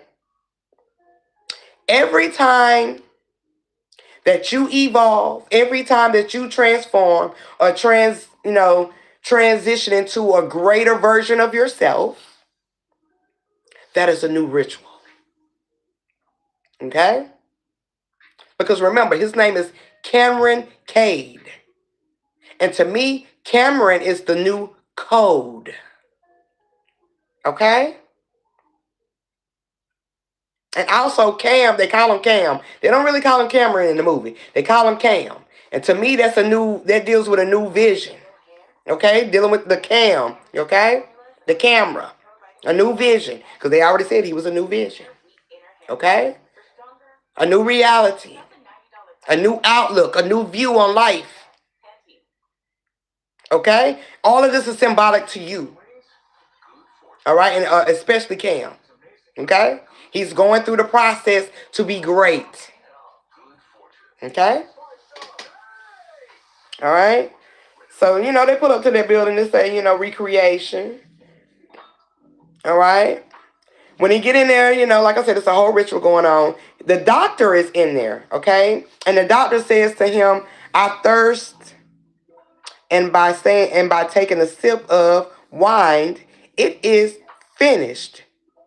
Which he referenced, you know, Jesus said, okay? Now let's pay attention to this verse. I thirst. And by taking a sip of wine, it is finished with, it is finished, okay? It is finished by taking a sip of wine. Okay, wine is also going to be symbolic to blood. Okay? I thirst. Okay, we need new blood. Okay, we need new blood. Okay? New blood is going to be symbolic to new evolutions, new elevations. Okay?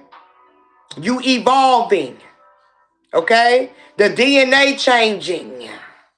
Okay? I thirst. And by taking a sip of wine, it's finished. Okay? All right? Remember, we in recreation. We in the party. We recreating. We celebrating the newness of the new character being unlocked. Okay? All going back to yourself. All going back to Cam. Okay? But he also tells Cam something serious. Okay? He also tell him, you know, because you know Hollywood, they do their little shit. They do. You know what I'm saying? But it's all through symbolism. They just take this shit literal. That's just what. Hollywood just take it literal. Okay? They really do. All right? But the symbolism is there. Okay? But he tells Cam something serious. And he tells Cam, you know, to run. Okay? Yeah. At this point of the stage, when you recreating yourself and you taking a sip of the blood of Jesus, right? And you know, you getting this new, you changing the code, the DNA, you know what I'm saying? It's an evolution within you. Okay? There's a lot of people that they thirsty for your energy. Okay? Because they see you in the recreation. You recreating yourself. You changing. You doing new shit. You doing big shit. Okay? Your mind is at ease. You don't do the old shit. So it's going to be a lot of motherfuckers that's thirsty. I thirst. Okay? And you're also going to be in thirst when it comes to regenerating and changing the DNA of self. Okay? Yeah. Okay, so that shit can go all ways, both ways. So he's telling him, you know, you need to run. Okay, because after you don't got this shit right here, it's time to move. Okay? Get out of Dodge, get the hell out the way. Because like I said, this is a new ritual for the new you. All right? During this process, you know, at the Club of Recreation, he meets the owner, which is symbolic to God. Okay? And he's the owner of the Saviors. Okay? And then his agent is there as well. Okay? And that is the time that he takes the acceptance, okay, of the transformation, or becoming, like they say, the quarterback player for the Saviors. But see, this is you becoming an acceptance of this transformation. Okay? You becoming a willing participant in the new ritual of the new you. Okay? Unlocking the new character within self. Okay? You being an acceptance of change. Okay? That's what this is all about. Okay? All right? Now, at the same time, he's taking it as acceptance. Okay? To be a part of the Saviors. Shut up. At the same time, White is awakened because he don't felt this energy. And White gonna be the representation. He's the representation of the old you, okay? Cam, okay? Because Cam is the new character. All right? Isaiah will be the old character. So the old character is awakened. Okay? And he felt that shift. Okay? Your old character, your old self gonna always feel that shift when you trying to do something new and different. Okay? Be trying to regurgitate. Get you to regurgitate to old ways and shit. Okay? So, shut up. White is awakened and he feels shift. And when it came to Cam's decision on going forward with being, with the Savers and replacing White. Yeah, replacing the old you. Amen. Okay? You gotta come in agreements with that. Amen. And you gotta stand on that shit. Amen. Okay? Stand on that shit. In this meantime, Cam, he ends up venturing off in this movie to a room and he sees the goat head. Girl, he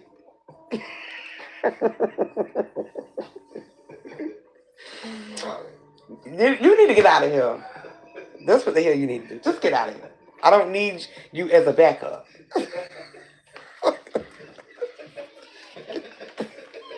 You be like, can the church say amen? No, I don't need the church to say amen. All right. Yeah, I swear to God, he is one. Okay, he's one of them.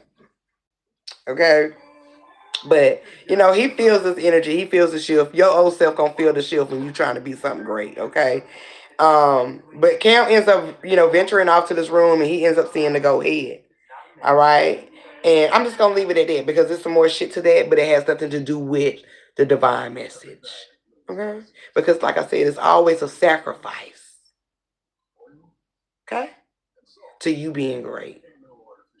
All right, and I'm just gonna leave it at that. But he sees the goat head. Okay, and like I said, this becomes a sacrifice, which is what we enter into day 6. Okay, which is called sacrifice. Okay. I mean, this shit was so played out and so laid out, so detailed, like boom, boom, boom. It was the alignment was real. Okay, Jordan put the alignment in this bitch. Okay. Okay, so now it becomes a sacrifice, which we end up into day 6, which is sacrifice. Okay. Cam, he begins to notice that a needle says run on it, and he ends up taking it, and it amplifies his body. Okay, this blood, okay, that he took, that the doctor left for him or whatever, whatnot, that says run on it. He takes it and it begins to amplify his body with a great strength. This whole movie is also all about embodying the new you. Okay? Embodying new energy. Okay? Or elevated energy, yeah, must I say. Okay? So he ends up taking and amplifies his body with great strength. He sees White in a red room. So we going down into the foundation now. We going into the root. Okay? And this room is almost like a gladiator room. It's definitely set up for him to, it's like, they gonna fight. Okay? So here we go with the fight. Okay? Now the fight is here. The war is started. Okay? It had to warm up first. You had to go through all this process to get to this war. Okay? Because the war is going to determine you becoming great. And it's going to determine you being the GOAT. Okay? Like we said, greatness has nothing to do with your talent. It has nothing to do with the work you put in. It's all about you getting rid of the old you and becoming the new you. That's what greatness is. It's evolution. It's you evolving in your journey. You ain't supposed to never be stuck or held down or binded to anything in this motherfucker or attached and rather, you supposed to keep moving. Okay? So he's in this red room, which is dealing with the foundation, the roots of oneself. And it's a fight. It's set up like a gladiator room, right? You got the fans on top of the ceiling. They screaming and shit above them. Okay? That high energy cheering you on, like, yes, come on. You got this. You can do it. Okay? Yeah, it's all about the rise within you. Okay? All right? White gets to tell him, hold on, let me go back. Cam is now completely aware of what's going on. Okay? You tapping into awareness now as well, too. All right? When we going into day 6 with the sacrifice, so now you're fully aware of what you got to do and what you got to sacrifice to be the GOAT. Because remember, that's what Cam want to be. He want to be the GOAT. All right? So he's fully aware of what's going on, especially knowing that White has been the one that's given him the blood. Ooh. Now, that is some deep, deep symbolism. Okay? Even though that is your old self that you're trying to get rid of, it is still feeding you old blood. Okay? It's the ancient blood. Okay? Because even though we might get rid of, we evolve from our old selves, we still have the awareness and understanding, old ways and what not to do. Okay? Because remember, Isaiah wants him to be better than him. Okay? All right? So, he knows about the blood transfusion, and it was coming from White, but it was also coming from ancient gods, okay? Ancient goats, in a sense, right? The ones who have been goats in their life. Ancient players, okay? I've talked about this a lot at the beginning of my journey when I did lives. And I was talking about how you transform, and when you transition out of this journey, right? When it's your time to transition, all right? Your level of understanding has to be at a certain level for you to transition back into this motherfucker, into that energy. Other than that, you're going to go back into something low vibrational, especially if it's something that you did not receive the first time around. Okay? And the way we moving collectively, all right, we're rising into high vibrations. Okay? High energy, which is giving us the intelligence that we are receiving today, that we are tapping into today, that we are building today. Okay? Our minds have evolved. Okay? So it's all about the evolution of your mind as well. Okay? Right? White says, I know you feel it. Okay? It's the beast burning inside of you. Okay? We talk about the beast a lot too over here. And how significant the beast is. Okay? It's going to always put fire to your ass. Okay? So you can rise. Okay? The beast ain't nothing scary over here. The beast ain't nothing satanic over here. Okay? The beast is going to be your savior energy. It's going to help you push yourself into a greater version of yourself each time. Every time you fall, there must be a rise. Okay? And you're going to fall for a purpose. You are asking. I swear to God, this phone is doing some crazy mess. The glitch is happening, y'all. We're going to get into that too one day. Soon. Because this glitching is going on. But yeah, okay. He said, I know you feel the beast inside you burning. You know what I'm saying? It's definitely that. It's going to put fire to your ass, okay? He said it's been around since the beginning of the league, okay? You seen that? It's been going on a lot on my phone. And I thought it was just Facebook, but it's starting to be over here too. But we know it's high energy, high vibration, and the glitch is really starting to happen real more than usual.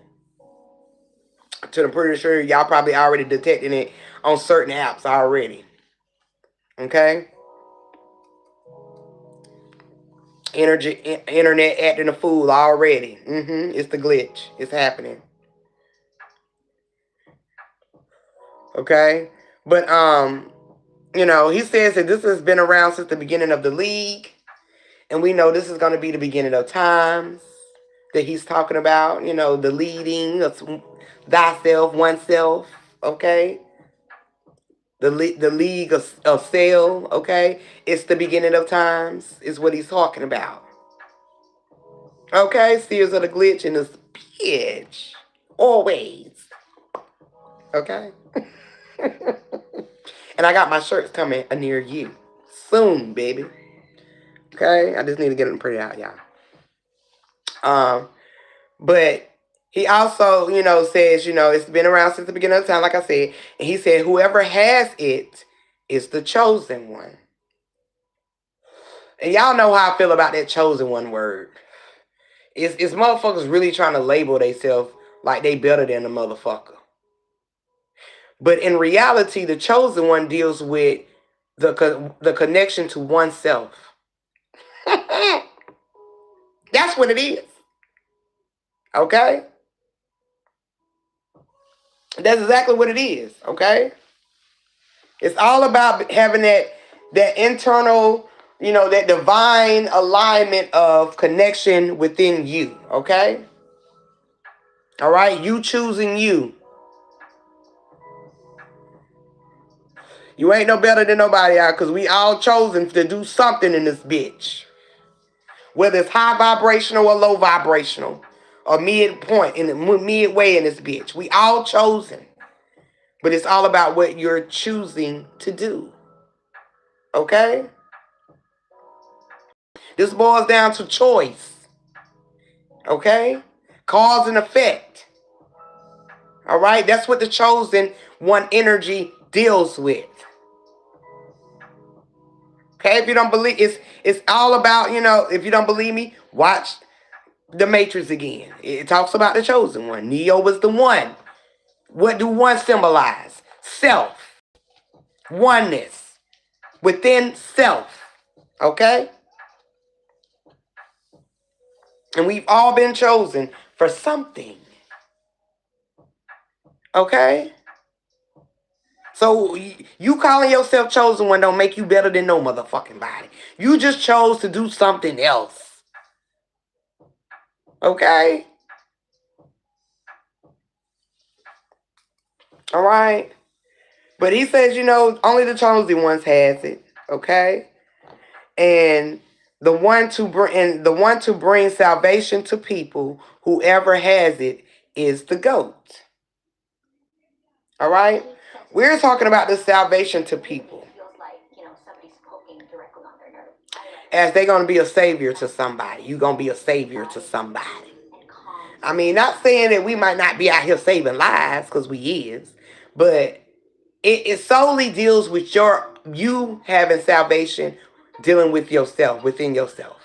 Okay? And these people are just a mere metaphor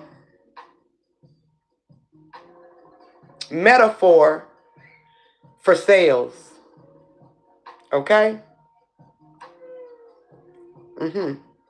So this deals with you internally. People starting to use that NPC term to overuse. Girl, like, that's just like when God, us saying we God, and everybody on the earth, I'm God, I'm God, I'm God, I'm God, I'm God, I'm God, I'm God. And not realizing when we start getting the downloads and realizing God is not that. We all have that frequency, that energy of God in us. Okay? Especially when it solely deals with yourself. All right? But yeah, people be overusing shit. They be overthinking using the process and shit. But I'm here to tell them, just keep going. Keep going. All right? Keep digging, keep going deep. All right? Because there's a lot more to just that. All right? But whoever has it, the salvation, okay, to people, which is to your cells, to yourself, to your DNA, to the blood, okay? That is the person that will be the GOAT, okay? That's when you become the GOAT, all right? You are the one that brings salvation to self, okay?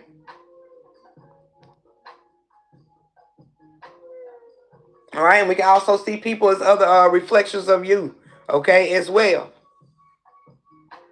right?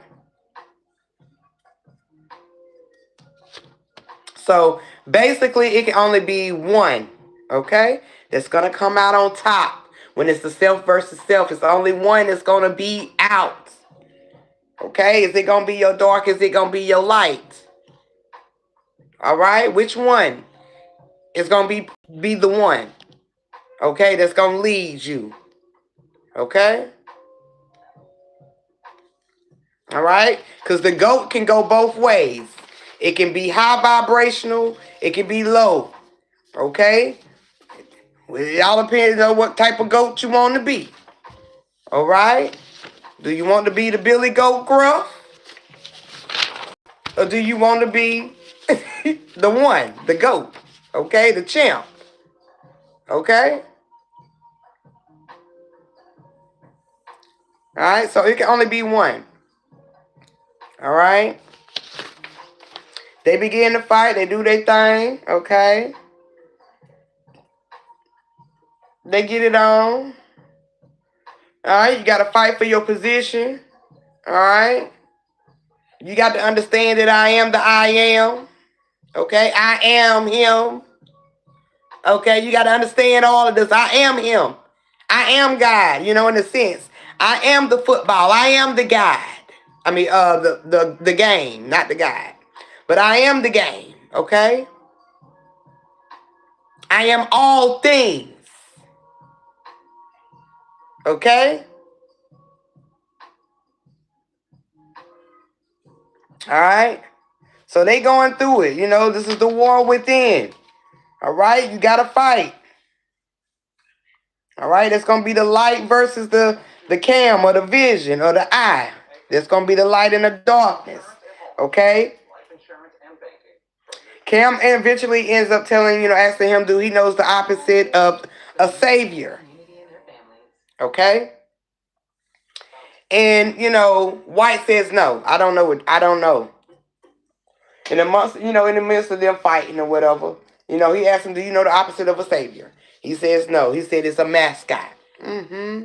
Because the mascot is the most important thing when it comes to these teams. When it comes to the game. All right? All right? It is the most important thing. It stands alone. All right? It has the power to raise the vibration of the fans or the game. Okay? The mascot. Okay? It carries all the power. It's the most important thing in the teams. Okay? Even in, these restaurants, these jobs, they have their own mascots and stuff. Oh, yeah, all of that is by design. Okay?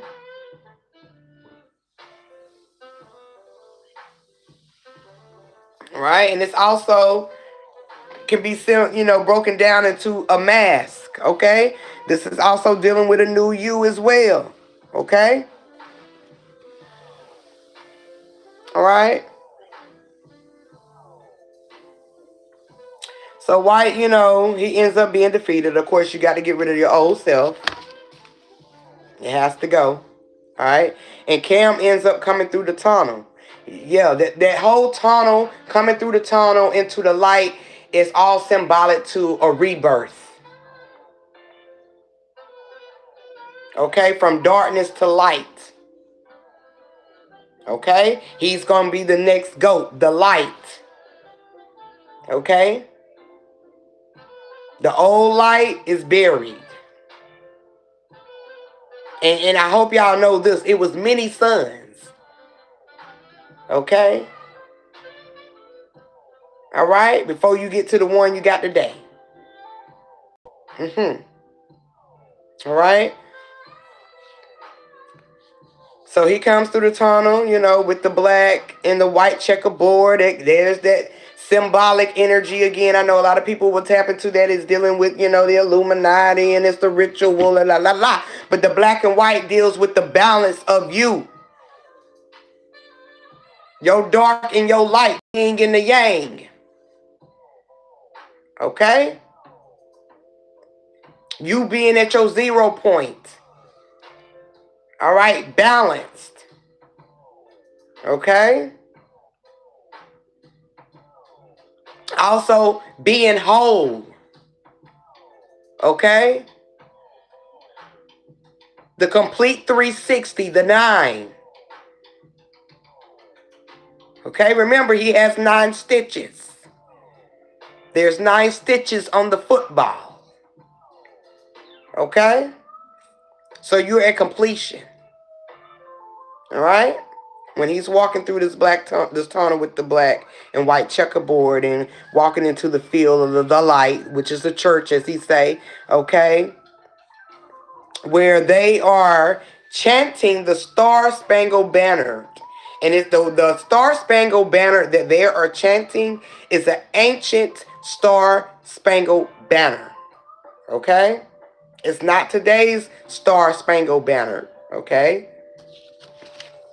That one has been tweaked a little bit. This is the original one that they put out in the movie.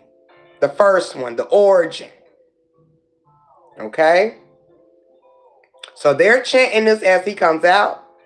And they're telling him basically you have to sign a contract. Remember in your early journey, we was talking about we had to sign a contract to come into earth or to be born again. But that is actually true. You have to be in agreement with that, okay? You have to be in acceptance, okay? Okay? So yeah, that is true.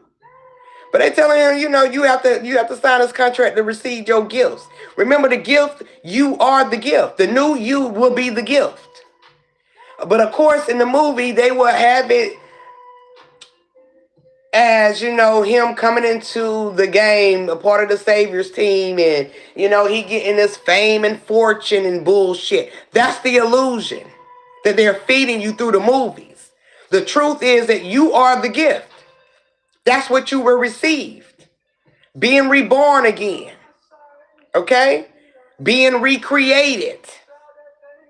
All right? Unlocking a new you, a new character. Okay? All right? His father sacrificed him when he was little. And they get into that a lot. They talk about, how he was groomed from day one all the way up into this point right here. Okay? And it's not so much of the physical aspect of those people grooming him, from childhood to this point right here to sign the contract. You are being groomed through your own transformation from your own energy, okay, through this process. That's what the process is. Grooming you to walk into your greatness, to you to be great. All right? So you can be the GOAT. Okay? But he was being groomed into a process that wasn't him. Okay? He was being groomed into a life or a character that he wasn't passionate about or he was not in tune with. Okay? He didn't want to do that. Okay? Even he done went through all of these obstacles and shit to try to be a football player, and he don't even really want to do that. He just doing it because of the family. Okay? But this is when we start to realize that this shit they've been grooming this shit into me since I was a kid. And now I'm finally at my highest point within myself where I can make the decision and be in control of what I want to do. Right, he caught on real quick. He started realizing this shit. You know, the family generational bullshit ass curse. Okay? And all these people that was around him was a part of it. Even when we meeting people in our journey, they are part of your progress. Okay? Sometimes we catch on, and sometimes we get caught the fuck up. But it's all a part of your progress. Okay? But he started realizing all this shit too. And you know, that's also dealing with your heart. You start to realize all these generational curses, all this shit you was groomed into, all of this, these expectations and, these old ways and shit that, we was raised upon and shit. You start to realize this. Damn. These old patterns and shit. You start to realize, oh, hell no, this really not me. This not me. This not what I want to do. Okay, remember, that's why he's the chosen one. He is choosing to do something different. Okay? And he was going to be the one. Right? So, they get into that. He was hesitant about, signing the contract. You know what I'm saying? And the man is like, well, if you don't sign it, I'm going to kill your family. I'm going to unalive your family. I'm sorry. I'm going to unalive your family. Okay? If you don't sign this contract. Okay? We know that family deals with bloodline. Okay? We know that family is going to deal with your DNA. It's going to deal with your cells. Okay?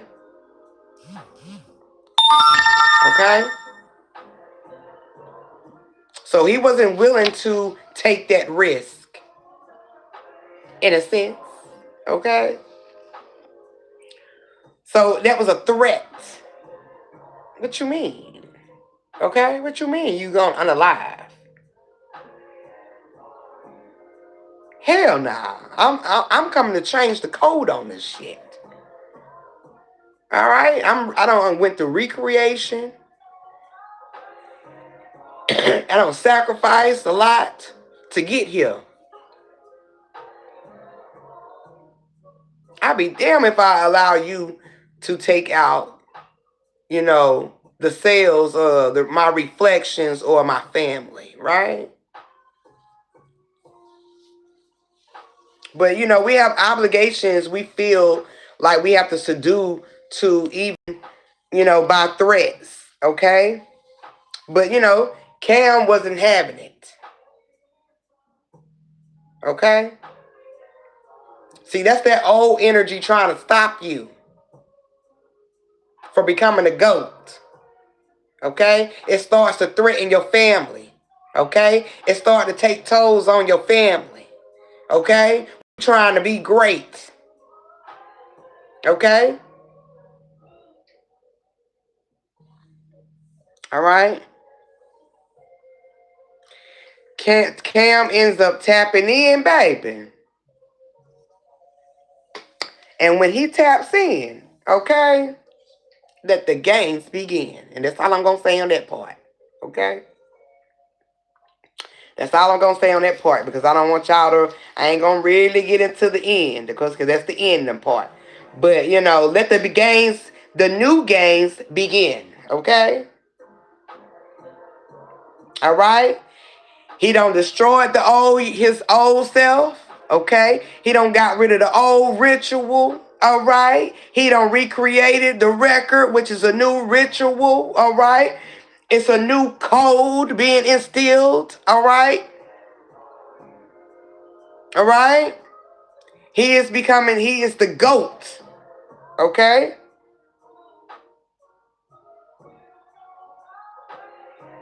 All right? Because to understand that God is all things. So that shit didn't even faze him when he was talking about taking out his family. Oh, okay. Really? Okay. I'm going to show you what the GOAT really is. Okay? All right. So, yeah. He goes through this and all of this and stuff, you know what I'm saying? Like I said, he becomes the GOAT. All right? And then in this scene, you know, when he goes out there on that field, you know, after defeating his old self, which would be Isaiah, right? There's a 5-pointed star on the ground, okay? And it has the infinity symbol in the middle of it, which is also representing a major sacrifice within self, again, okay? The 5-pointed star, the 5, okay? The infinite energy, the infinity fit symbol, okay? All right. Soon as he makes his decision and he ends up, you know, clearing house in this bitch. Okay. He ends up clearing house in this bitch. Okay. Completely. Then we see the red, white, and blue go across the top of the sky. Okay. And it's just shooting through the air.